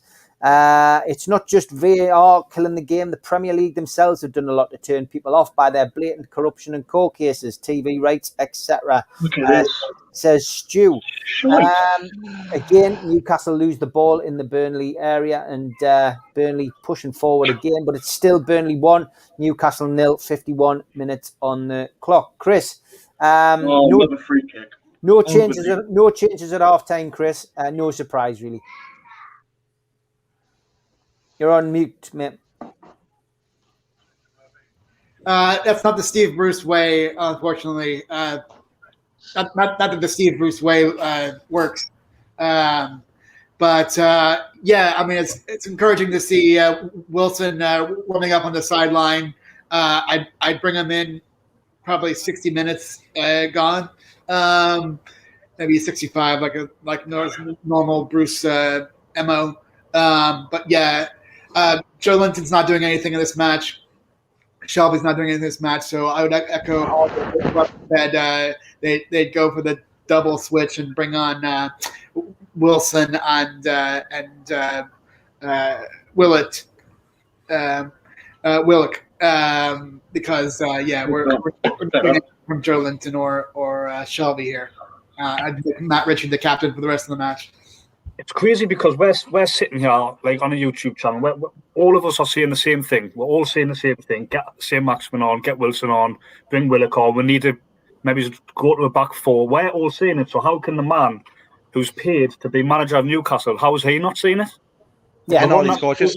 He's clueless. That's what. Clueless. Absolutely clueless. Yeah, you're right. You're right, Charlie. You're 100% right. Holly, it's 52 minutes on the clock. Newcastle still losing 1-0. Wilson warming up. We need changes, don't we? We certainly do, and of course, like I said before, I would bring on Willock for Shelby, because Shelby's just really not motivating this team as a captain. I've never thought that he's had captain qualities. I know he's a senior player, but apart from that, what he got as a captain, not much at all. Richie's, of course, that natural captain that you see on the pitch, always giving his opinions, telling the players what to do, telling them what positions to be in. So, of course, he should get it over him. And it's right, every week all the fans can see what changes need to be made, but then they never, ever happen. So it's just a joke when the fans know it better. And I think Bruce manages this team like he's still new to the job. He still doesn't know his best team is, and it's ridiculous because he's been here 2 years now, when he just can't go on with these pathetic excuses anymore. And yeah, and of course, Wilson needs to come in at some point to try and get us out of this mess if something doesn't change soon. And I would love to see St. Maximin as well to help push us forward, because we're just so defensive right now.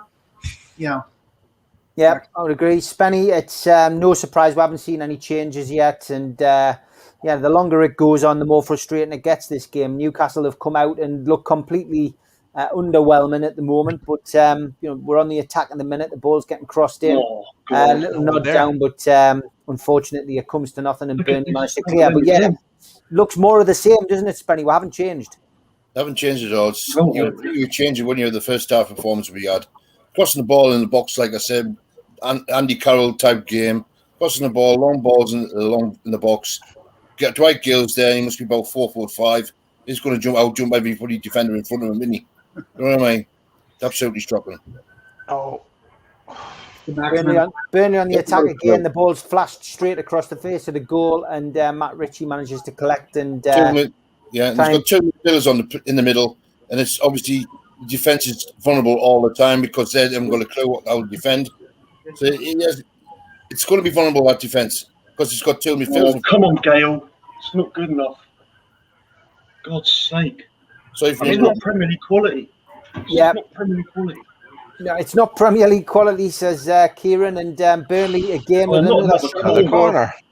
And another corner. It was McNeil with a speculative 20-yarder, and Dubravka got a hand to it, and it's gone out for a corner. Shelvey put a challenge in to try and take the ball off him, but didn't connect with the ball. It's all Burnley at the minute, Kieran. Yeah, they're going to get a second goal because the corners that they've had, it's just ridiculous. I mean, this is the fifth corner. We've only had 10 minutes to do the second half. I mean, Steve, who would you bring in? Who would you bring in, mate, in the summer? Like, if we were to get rid of Bruce, who would you look there to stay in the It really does depend what division we're in, and it depends whether the takeover's gone through, mate. It really does. Yeah. If the takeover goes through and it's PIF, I expect to see Rafa Benitez back in the dugout. If it's Newcastle are relegated and the takeover is still ongoing in the summer, I expect to see Steve Bruce there until the takeover is complete. I think if the takeover completely collapses and the Premier League won't allow it, or Newcastle have managed to stay up, or it's collapsed and we're still in, and we're in the Championship, we've been relegated. I expect to see Bruce sacked, and I expect to see the same kind of farce that we had the last time. I expect to see us struggling to bring a manager in. That's what I expect. Substitutions. Joe Linton is off. Callum Wilson is on. ASM is also on. Who's gone off for ASM? Joe Linton, I think. No, Joe Linton's gone off for Wilson. No, Gale. Gale. Yeah, good. He's been crap. Gale's off as well. So we've got two. Is it like for like? Have we gone two off, two up? I'm not sure what he's doing here, but Wilson's on. And ASM's on. Okay, Daz, that's positive. And it was before 65 minutes. In fact, he went for 56 instead of 65. He's trying to confuse us here, Steve.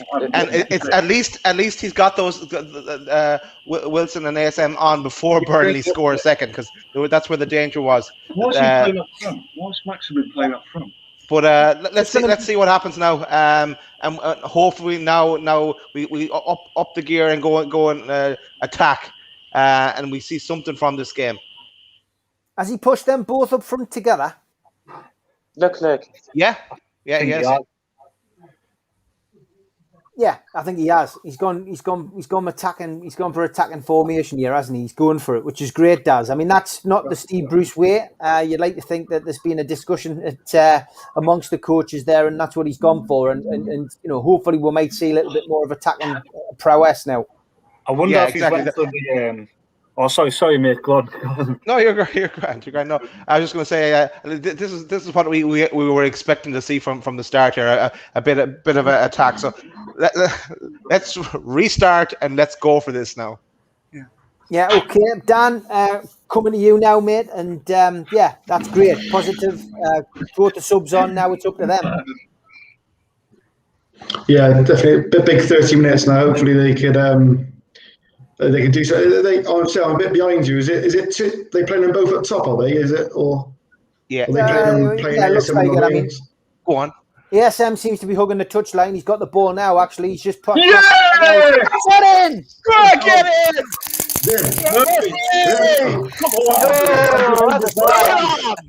Go on, Murphy, lads. It's killing me. I'm watching live TV and it's like. Dan, you will enjoy this. Dan, you will enjoy this. I'm behind as well, Dan, so I'll celebrate with you. ASM, set it up. ASM. Watch out for the VAR. We're going for the win now, lads. We're going for it.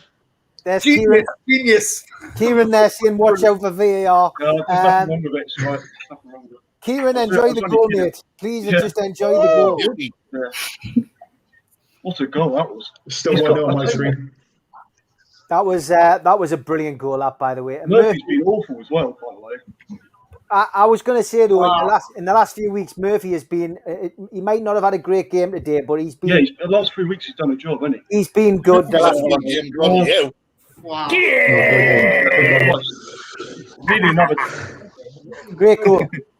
Maybe another Tottenham. Great finish. Yeah, it was a great goal. We need to concentrate now for the next 5 minutes as a team, though, to make sure that we don't concede a daft goal. Get back to basics, make sure that we've got things tight. But yeah, listen, those substitutions that he made last week against Tottenham changed the game. It's the same again, Dan. It is, yeah. He's always going to do stuff at ASM. He picks out that pass. I'm just watching it again now. Yeah, he's always I think he's always looking up anyway, looking for that. That ball in. He's definitely improved in that side of things, and I think brilliant. Hopefully we can get the win now. Yeah, fingers That's a brilliant crossed. finish. Fingers crossed. Again. Yeah, great goal. What a goal that was. Charlie, enjoy that? Oh, I did, mate. I can hear my old man shouting and screaming downstairs as well, so he must have just seen it. He's just a difference maker, isn't he? He's been on the pitch, 3-4 minutes. He's come on straight away. He's made a difference. He's just vital for we're going forward. We are pretty toothless without him in the team. Yeah, we are. I mean, look, ASM, he didn't turn up, Charlie, when he'd signed that contract. He was going through a really bad spell. Got a lot of criticism, but that's the ASM we're like. Unselfish play, got the ball, gets the Burnley defenders on the back foot, and then just a simple ball to Murphy. Murphy had a lot to do there, but it was just simplicity from ASM, and that's what he brings. He puts defenders on the back foot. That's what we need, Steve, because he's a raw talent. He's sort of, at times, his end product does let him down. He's almost too skillful for his own good, in a way. But if he can be, he's still only 24-year-old. If he can be fine-tuned to be a little bit more productive in the final third, we'll see his numbers, we'll see his goals and his assists just go up and up and up. We're making Burnley look like Barcelona here. We'll come to you shortly. Hopefully the second goal will have gone in, Kieran. Al-Walid, great goal that. Actually, yeah, and you were screaming, and I see I'm behind a few seconds, so I see how's that a goal? But I didn't see the strike from. Yeah, and I think Jacob Murphy, and he's playing right back, and if he play more forward, he will do much better. Come on, get forward. Yeah, that was a great strike, and he's grown in confidence. He's only a young lad. He's grown in confidence. I keep saying it. It does make a difference to me. He's a Newcastle fan. He wants to do well. Sometimes that puts a bit more pressure on a player, but big Newcastle fan, as is his brother, and that makes a big difference. And he'll be over the moon. He's really playing well. Chris, coming to you now, mate. Yeah, if you see the replay with ASM, he drew three Burnley defenders. So anytime he's dribbling the ball in the box, he's going to be like double or triple teamed, and that's going to free up someone else. And Murphy there takes advantage. So that's like, I mean, that's the advantage of playing with ASM is like he gives you that dynamism, but he also frees somebody else up because they feel like you can't play a man, you can't mark him man to man. You kind of put like an NBA like zone defense on him, and so that's going to give opportunities, even if it's not an assist, to someone else who's freed up and got a clear shot at goal. And what a well taken strike that was. Come on, where's your playing? Ben says it's a massive half-hour. ASM running at the midfield. He's got past the midfield.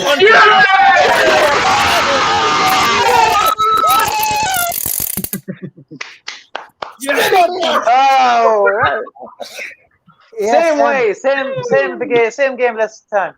Well, are you ready to celebrate in a minute, man? What a celebration that was. ASM showing that he's got dancing shoes. He just danced through the midfield. He danced through the back four, and then he danced the ball into the net, and then he danced by celebrating. What a great goal that was. Sean Dyche is absolutely fuming. Newcastle go 2-1 ahead. And it has to be said, it started from a John Joe Shelby pass from just the edge of our own area. St. Maximin went past 1, he went past 2, he went past 3, he went past 4, jinxed inside, hit it with his left foot, rolled it into the bottom corner, past the goalkeeper, and Newcastle are 2-1 up in this 6-pointer against Burnley. This is a great goal, and you can't say anything more about it. It just like the goal in the reverse fixture. It was like poetry in motion. It was like watching Ben Arthur against Blackburn years ago. He took the ball, took the initiative, and put the ball in the back of the net. No. Fantastic, brilliant, great stuff. Holly, good to come to you. Yeah, just brilliant. I always said that we'll get back into the game, and I'm so pleased that we have. I think Bruce needs to listen to the fans more often. We said bring Wilson on, we said bring St. Maximin on. He's done it, and straight away it's had that instant impact.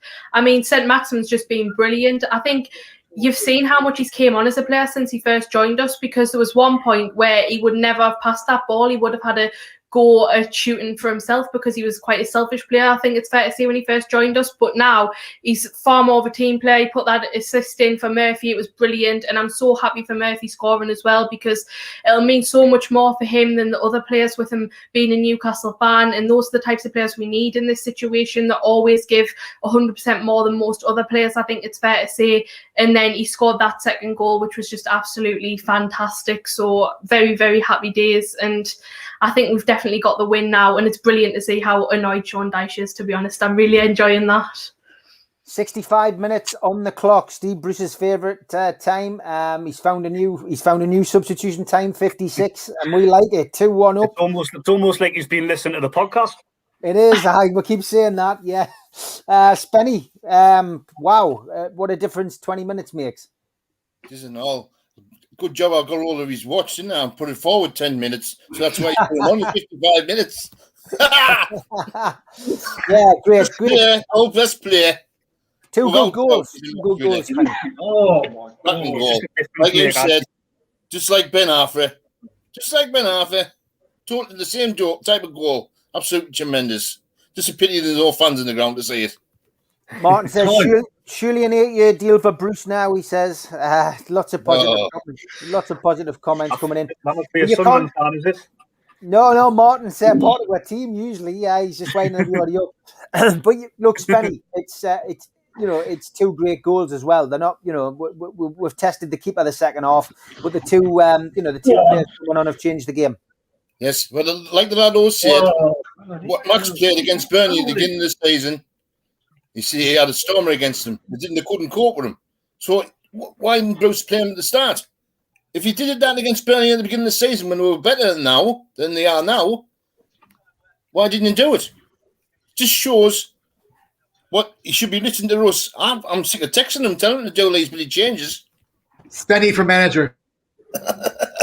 Steve Bruce's post-match interview is going to be so smug, though, isn't it? It's going to be so smug when we win this game.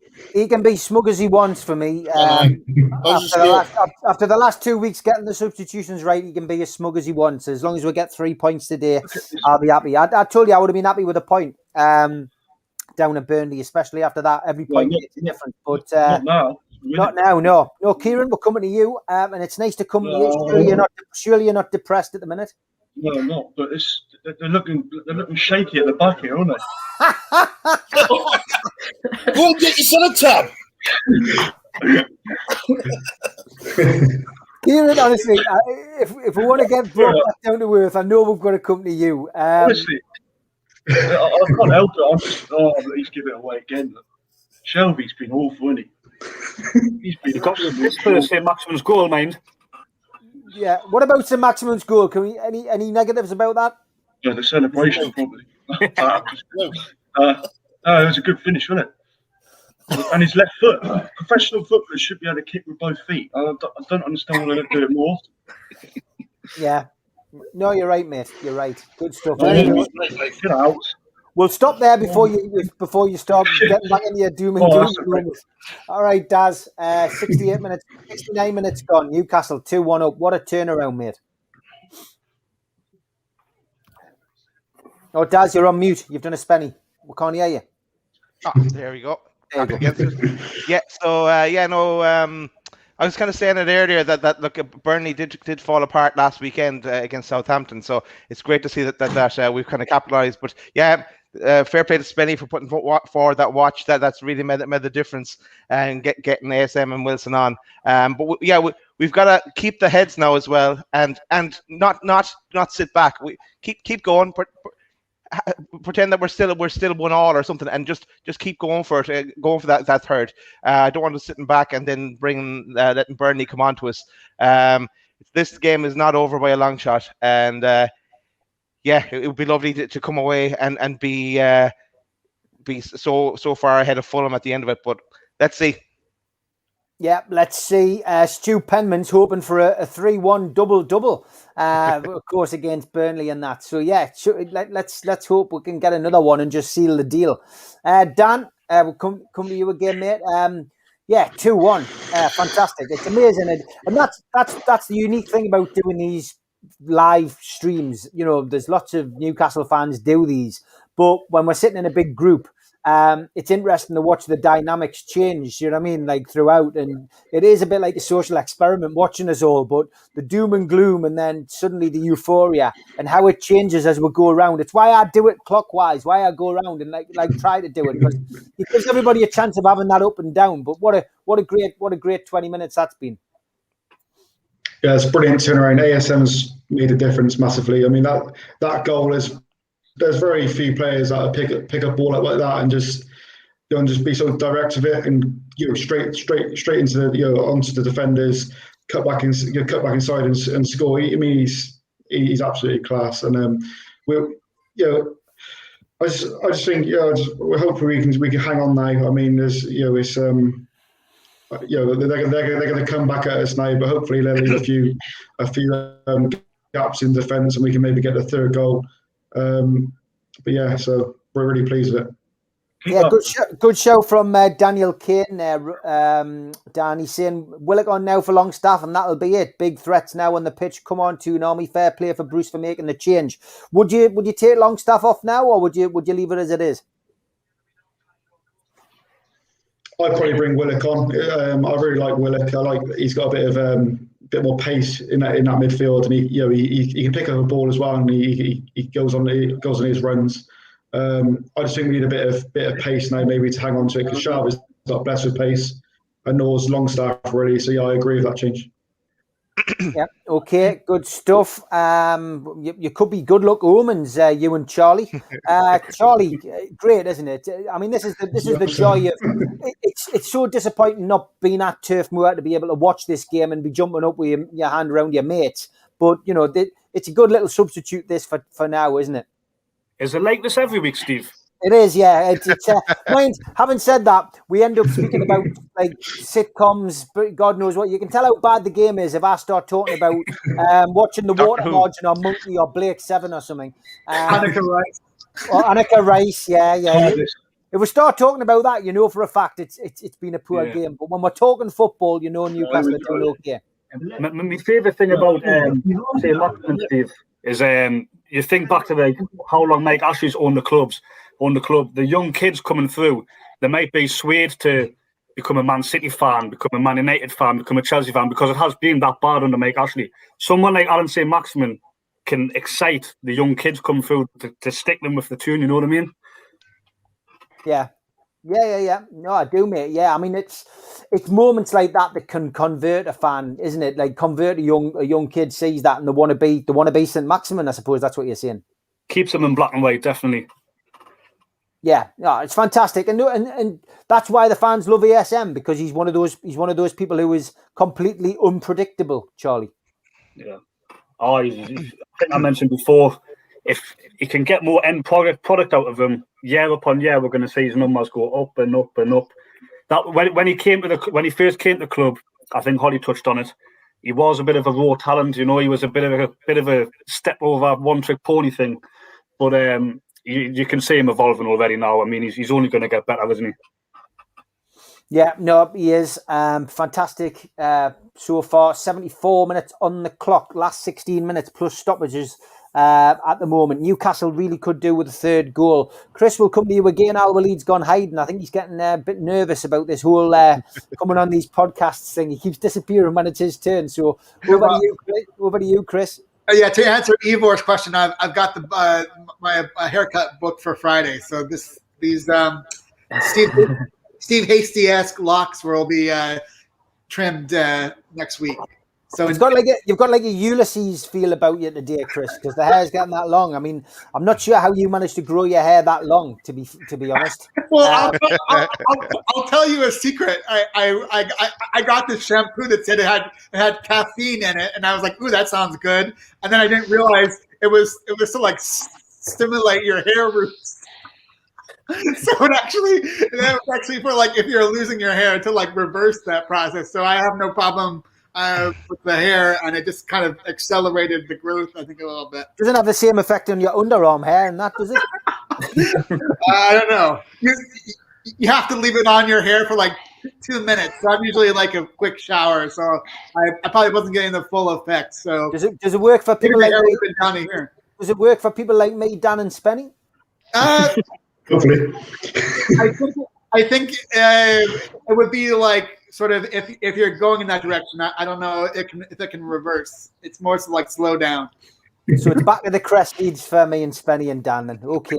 Yeah. All right, good stuff. 75 minutes played. Are we going to hold on, Chris, is the question.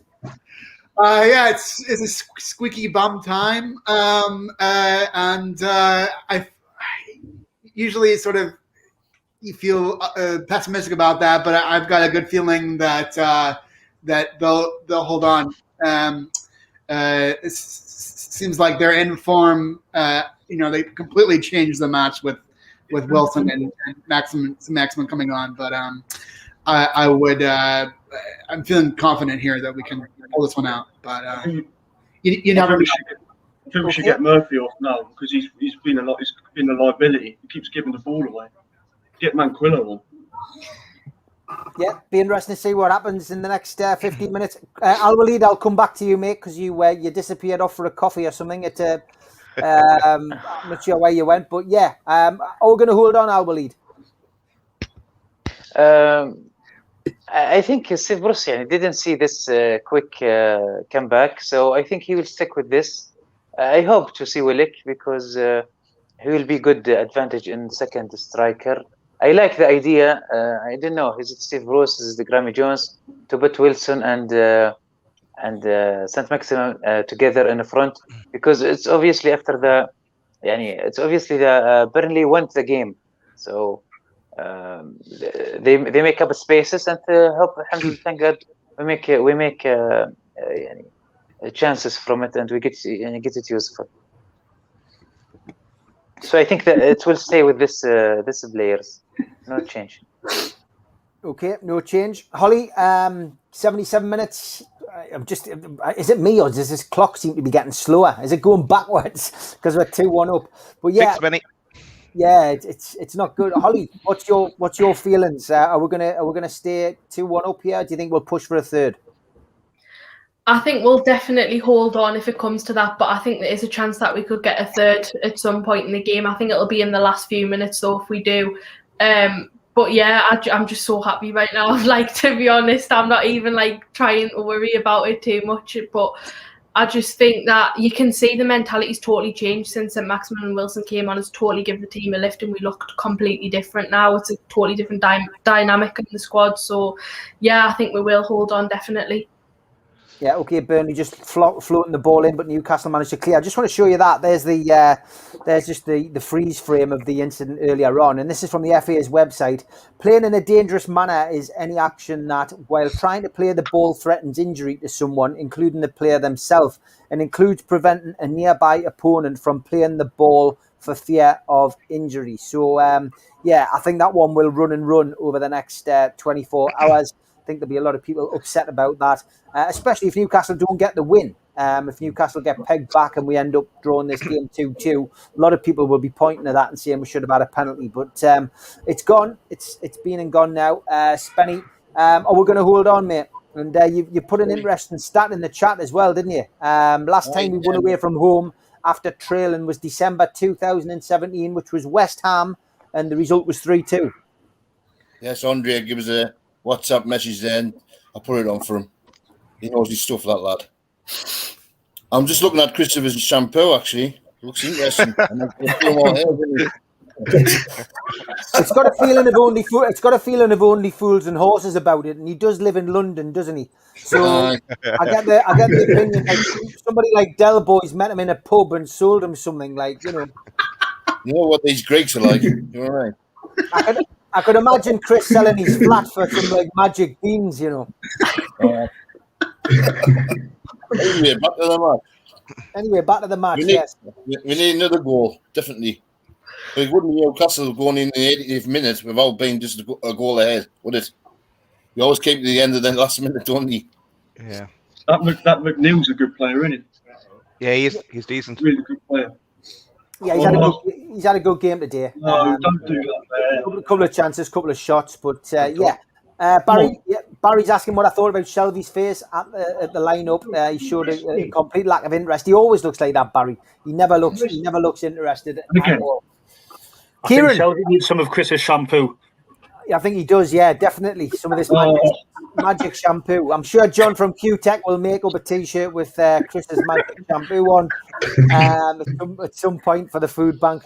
Kieran, we've come to you twice and we're still 2-1 up. Yeah. They're taking a lot of risks here. They just need to keep it simple, really. They keep giving the ball away in stupid areas. They keep getting in behind our defence as well, don't they? Yeah. Don't look. There's no organisation at the moment. They look tired as well. I don't know if it's anything to do with the training or anything like that. But it's just. Are we gonna hold on, mate? I'm not sure. You know, keep the faith, Kieran. Keep the faith. We're staying up, man. We're staying up. We've been watching too many seagulls in the other way, you. I'll tell you. Yeah,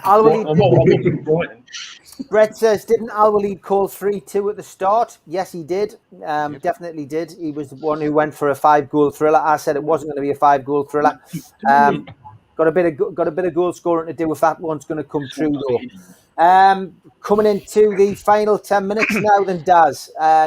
No more changes at this moment in time. Longstaff's still on the pitch. No sign of Willock warming up at the moment. But I get the impression that we might make one towards the end to waste a little bit of time. But I think Bruce is happy with what he's got at the moment and just trying to see the game out, isn't he?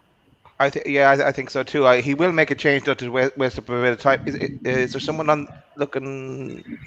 Was someone hugging the touchline? No, they're getting water. Sorry. No, I think Sean Longstaff has been playing brilliant over the last couple of minutes. He's got a few nice tackles in, and he's won a free kick or two as well. So I wouldn't be taking Sean Longstaff off. He will make a change. I don't know who for, but just to kind of, I suppose, waste a bit of time and some fresh legs maybe just towards the end, whoever's really feeling it. But hopefully it stays like this and we get our victory. Looks like Paul Dummett's on the floor. Another bloody injury for him. God, how many injuries does he get? Yeah, it's lots going on, but the ball's out of play and we're stopped at the moment. We're just waiting for a few changes. Dummett's gone out. Dummett's gone off for treatment, hasn't he? Got Manquilli on the bench, like, haven't we? Yeah, Newcastle might have to look at that. Dummett's gone down. He's walked off the pitch, so hopefully he will be okay. And that will see him. Maybe you do Doug Lewis. That'll see him come back onto the pitch. Yeah, Dan. I mean, it looks as if he's just trying to see the game out, mate. Yeah. No, we're not having much ball, but I think we're just trying to defend it out, do all we can just to keep this at 2-1 now. Don't want to do anything stupid. Just got to try and defend it out, and just fingers crossed we can, because it'll be an absolute massive win if we can. But it's done it down, is he? I'm going to say I've lost my stream now. That'll be a bad. If he's injured, that'll be a bad loss. Yeah, it looks like he's okay, mate. It looks like he's okay. There was an interesting stat came up. Sky love putting these stats up, to be honest. Dan, and most goals conceded in the last 15 minutes. Newcastle are second in that table. Don't say that. They're second in that table as well. I think it's, if I remember rightly, I think it's at 12 goals. That's you've just got to hope that that's not going to be the case. Newcastle have got a corner here. We'll just stay with this 2 seconds. Matt Ritchie's going to take it. Hits it with his left foot. Shoot. Goalkeeper punches it. Longstaff misses it, but we've still got another chance. The maximum took a shot. Missed that. Yeah, Longstaff missed it. Oh my God, how's it gone from there? Quick counter attack by Burnley. Burnley have gone straight up to the end. Vidra trying to outpace our defence, but didn't manage to. But yeah, Burnley turned defence into attack fairly quickly. Longstaff took a fresh air shot. ASM hit the ball. It looked as if it had struck the defender's hand. It didn't. Burnley then cleared it and went up the other end, and now Burnley have got a corner. So, how many times has that happened though in this game? 85 minutes on the clock. Burnley with a corner. Come on, get up. Keep up. Ball's crossed in. Dubravka punches it, and this time it's the right decision. Counter. Almiron's got the ball, and we're on the counter attack now. This has got the makings of a classic run into the last 5 minutes. The ball's now. Oh, nice one. The ball's gone to ASM. He played a clever back heel to Longstaff, but yeah, he was too slow, and Burnley have got the ball and clear again. We've got 5 minutes left plus stoppages. Charlie, coming to you. It's squeaky bum time, says Amanda. It's funny. You were talking before, Steve, about the sort of roller coaster of emotions on the show. I think you said a social experiment. Well, we're all bouncing about 5-10 minutes ago, but now it's just a squeaky bum time, isn't it? Last 5 minutes. What do you reckon? Do you reckon we're going to hold on? I think we will, mate. I think we will. I think it's. I said at the start I called a draw, but I'll be over the moon with this win. If we can get 3 points today, it's a massive 3 points, especially with that result. But yeah, I still think we can hang on, mate. I'd like to see Willock come on because he's got bags of energy, he's got legs, he can just run the channels, run it in the corner. Willock be vital in the last 5 minutes, yeah. Longstaff will shove you. Yeah, for Willock, definitely. Fresh legs. Oh my God, what an awful kick that was. That was bad. I'll tell you what, Dubravka, this is the worst game I've seen him play. He just made 2 cracking saves, man. I mean, kicking wise. He's too many errors. Too many errors. Good hands, Dubravka, says Mr. Anderson. Kieran, he disagrees with you. But look, who cares, mate? Who cares? We're 2-1 up. Al-Walid, can we hold on? 87 minutes we're up to virtually now. 87 minutes, 3 minutes left plus stoppages. I think this is why he didn't want to do changes, more changes, because he's happy with the result. I see same problem as we always said. Now I can't. What's he doing? I can see Sean Staff is tired, exhausted. I don't know why he doesn't want to refresh, but maybe he just went to someone mind in the game. It's weird for me not using a substitution and stamina factor. Yeah, okay, Chris. The clock's getting faster, I'm pleased to say. Unless I've had my TV on slow, I don't know. But it's 88 minutes now. 88 minutes we're creeping up to now, mate. So, look at Shelby. Get him off. Yeah, I'm even though I'm watching live, I'm still like about 10 seconds behind you guys. What's going on down south here? Maybe my TV needs some of that shampoo to stimulate there. This is we've got to get 3 points here. Got to see this through. Sky have given man of the match to Alanson Maximin. Why did they give it so early for when the game's not even finished? Well, that's just the way it is. They've given it the ASM. They've decided that. Martin's celebrating. You'd think there'd been another goal. No, his painting is finished, Chris. Fair play to Martin. Good job. We'll have to hopefully in the future we'll all be celebrating at the Nesbitt household when you guys are all vaccinated and everyone. Look forward to getting the cross Irish Sea Matters family together when we can. Was he painting the house, or was he doing a painting of somebody? as long as it's not of me, I don't mind. I think he might have been doing a nude. in the kitchen. I think he was doing a nude of Steve Bruce eating rhubarb and custard or whatever it was. Draw me like one of your French girls. Okay, Holly, 89th minute. Here we go. Dubravka has ruled the ball out, and Newcastle are still 2-1 up. Are we going to have a happy Sunday? Go on, ASM. Yeah. Go to the corner.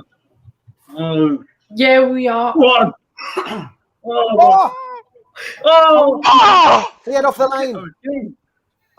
Newcastle mounting another attack. ASM with another pullback. And the ball was cleared off the line. The ball was cleared off the line by the Burnley defender. Newcastle should have sealed it there, Holly. We should have. That was a really good opportunity to go 3-1 up. I still think we'll win, so I don't think it'll matter too much. I said before, if we get a third, it'll be in the last minute, so you never know. But it'll probably just finish 2-1 now. But it's just been great, and I think Chris Hall put in the chat before, Martin Dubravka has been outstanding today, so hats off to him. He's been really, really good. There's a few chances where he should have probably caught the ball instead of punching it away, but you can't fault him at all. I think he's been brilliant. I'll tell you, Murphy. Jesus Christ. What minute are you in? What minute's everybody in? Because I'm a little bit behind. 4 minutes left. 4 minutes left. 4 minutes. There's 4 minutes left, yeah. We're now into injury time. Yeah, Holly, the big question Rachel Lilly wants to know is, will Kieran smile if we win? Yes, I will. Probably not, but I hope so. This would be massive if we win this game. Honestly. And Bob? Is everybody going to celebrate in the pub tomorrow if we get the 3 points here? I think everybody will have to, mate. I think. Newcastle, well, 12 o'clock tonight. If you want to go down for a pint down at the Pink Triangle area of Newcastle, they're opening at midnight. They're opening at midnight until 3 tonight. So if you're desperate for a drink in the Toon, that's where you need to go to. I don't think I'll be going down there, Steve. I tell you what. It's where you find me at every match day, Spenny. It's a great night out down there. It's a good experience. Last time I was there. The bars are open till 6 o'clock, Spenny. So get rid of it. Yeah. Yes. One time, and I was the only one who had a pair of Levi's. It's good, mate. It's a good laugh down there. But anyway, Newcastle United 2-1 up, 91 minutes on the clock, 3 minutes to go. Gadji says, does anyone have any mates left to go for pints with after all of these lockdowns? Oh my God. Barry says, sorry guys, the big turnaround has been down to Richie, which I would say Richie is a key player 100%. And I think Newcastle's turning fortunes with Richie coming back into the starting lineup has certainly been the point. Vidra's down on the ground. Getting back up though quite quickly, a little bit gingerly, but he is back up on his feet, and nothing to see here. No penalties. No. Done it, I think. Yeah, no VAR. 1 minute are we in there? He's bringing Hendricks on. You having me on? 2 minutes left. Hendricks coming on. He must be bringing Longstaff off for that. He's not the person you want to bring on. That's got to be stupid. That is.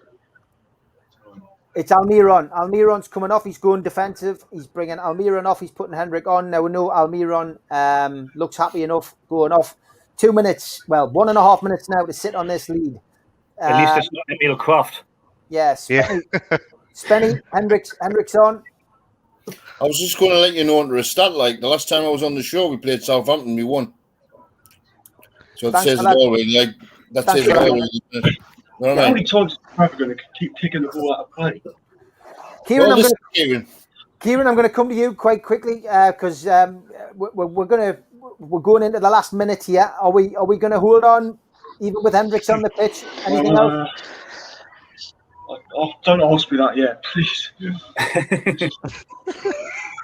Headaches. Oh my God, it's going to them again. It's the blue button. We've hit the blue button, so we get cut Kieran's. Yeah, I'm going to go to Daz for the last 45 seconds. Daz, take us through it.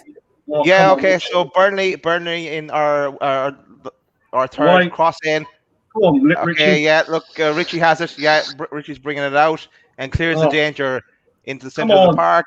Wilson has the ball. Tries to touch it to Sean Longstaff. Doesn't come off.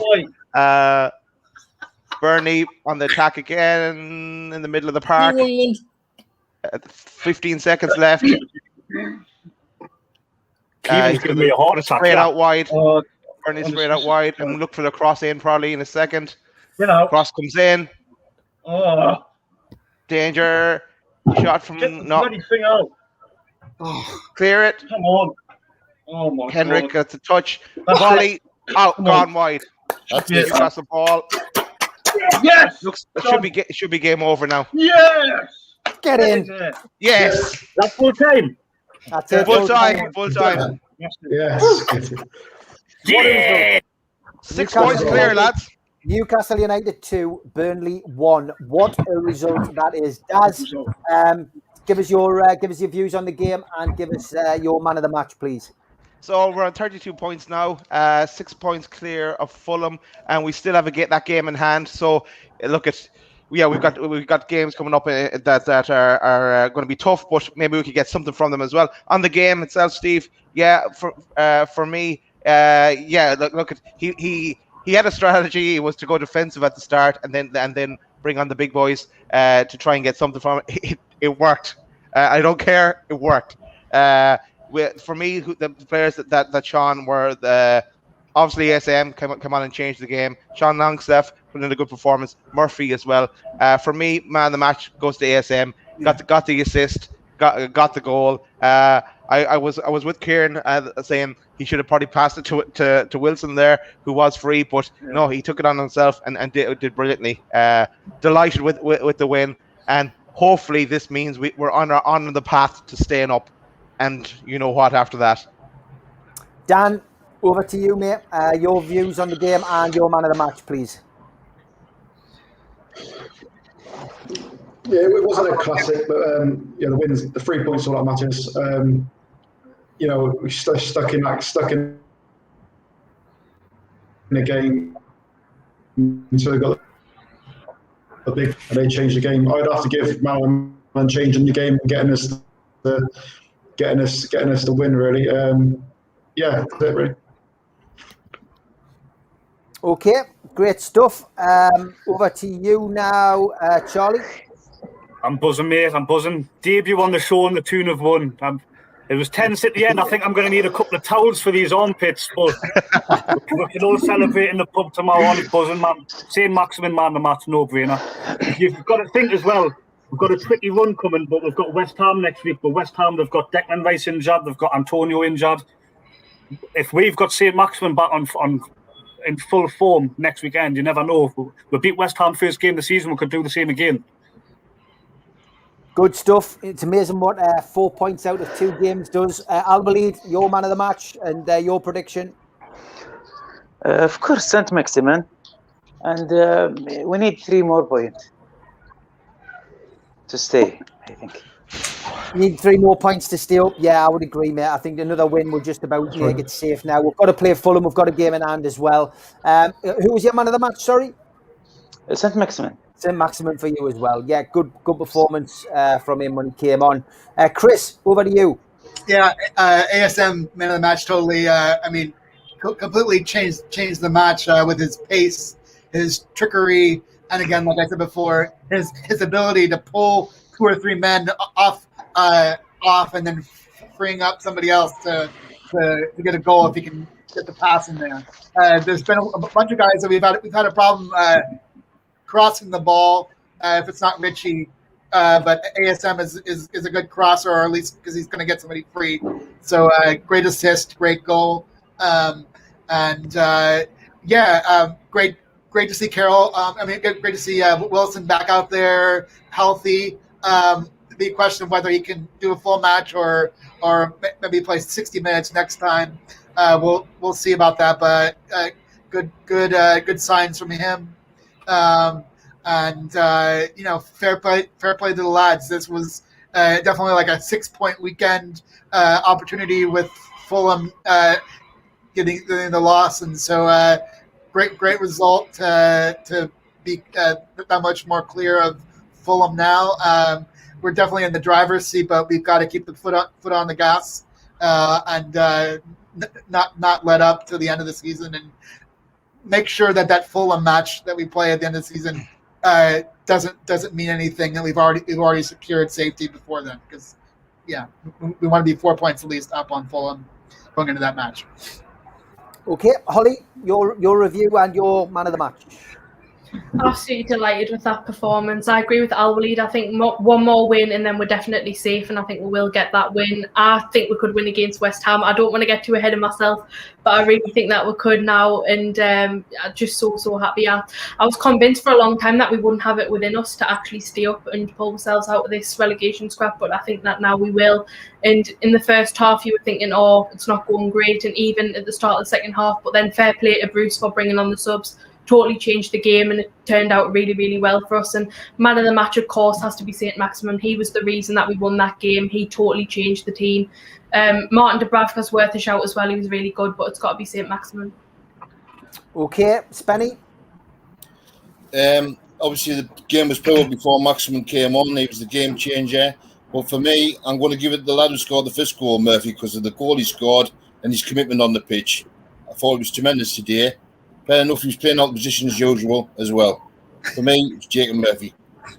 Good stuff. Double custard for Bruce, says Carl Hope, tonight. Hopefully he carries on. Hey, if that's his tradition, he's got to continue, and we'll keep getting these results. Happy days. Kieran, last but by no means least, mate, you've always entertaining when you come on these streams, mate. Look, it's a 2-1 win, mate. We've got to be happy. Your man of the match and your view.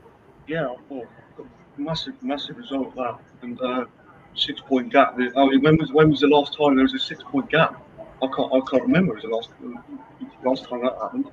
I think the gap's just been like 2 or 3 points since they last went on their last run, isn't it? So I mean, I think if we could beat West Ham next week, that should, you like to think that should be enough, wouldn't it? Even a point, really. Man of the match, Sam Maximin, in my opinion, he just changed the game, didn't he? Yeah, he did. If we didn't have him, God knows where we'd be. Yeah, good stuff. Well, I just want to say thanks to Daz, to Chris, to Holly, to Spenny, to Al-Walid, and to the two debutants, Dan and Charlie, for the day. I'm back tomorrow night with the girls. It is ladies' night at the slightly later time of 6:30 tomorrow night. Join me and Holly and Lily and Alicia as we look back on this game, and it'll be nice to talk about something positive, Holly, won't it? It will. It'll make a nice change. It will do. Great stuff. So I'll see you at 6:30 tomorrow. Big thanks to the panel. Go and enjoy your drink, guys. Take care. Bye-bye. Cheers, everyone. Nice to meet you all. Nice to meet you too, lads. Take care.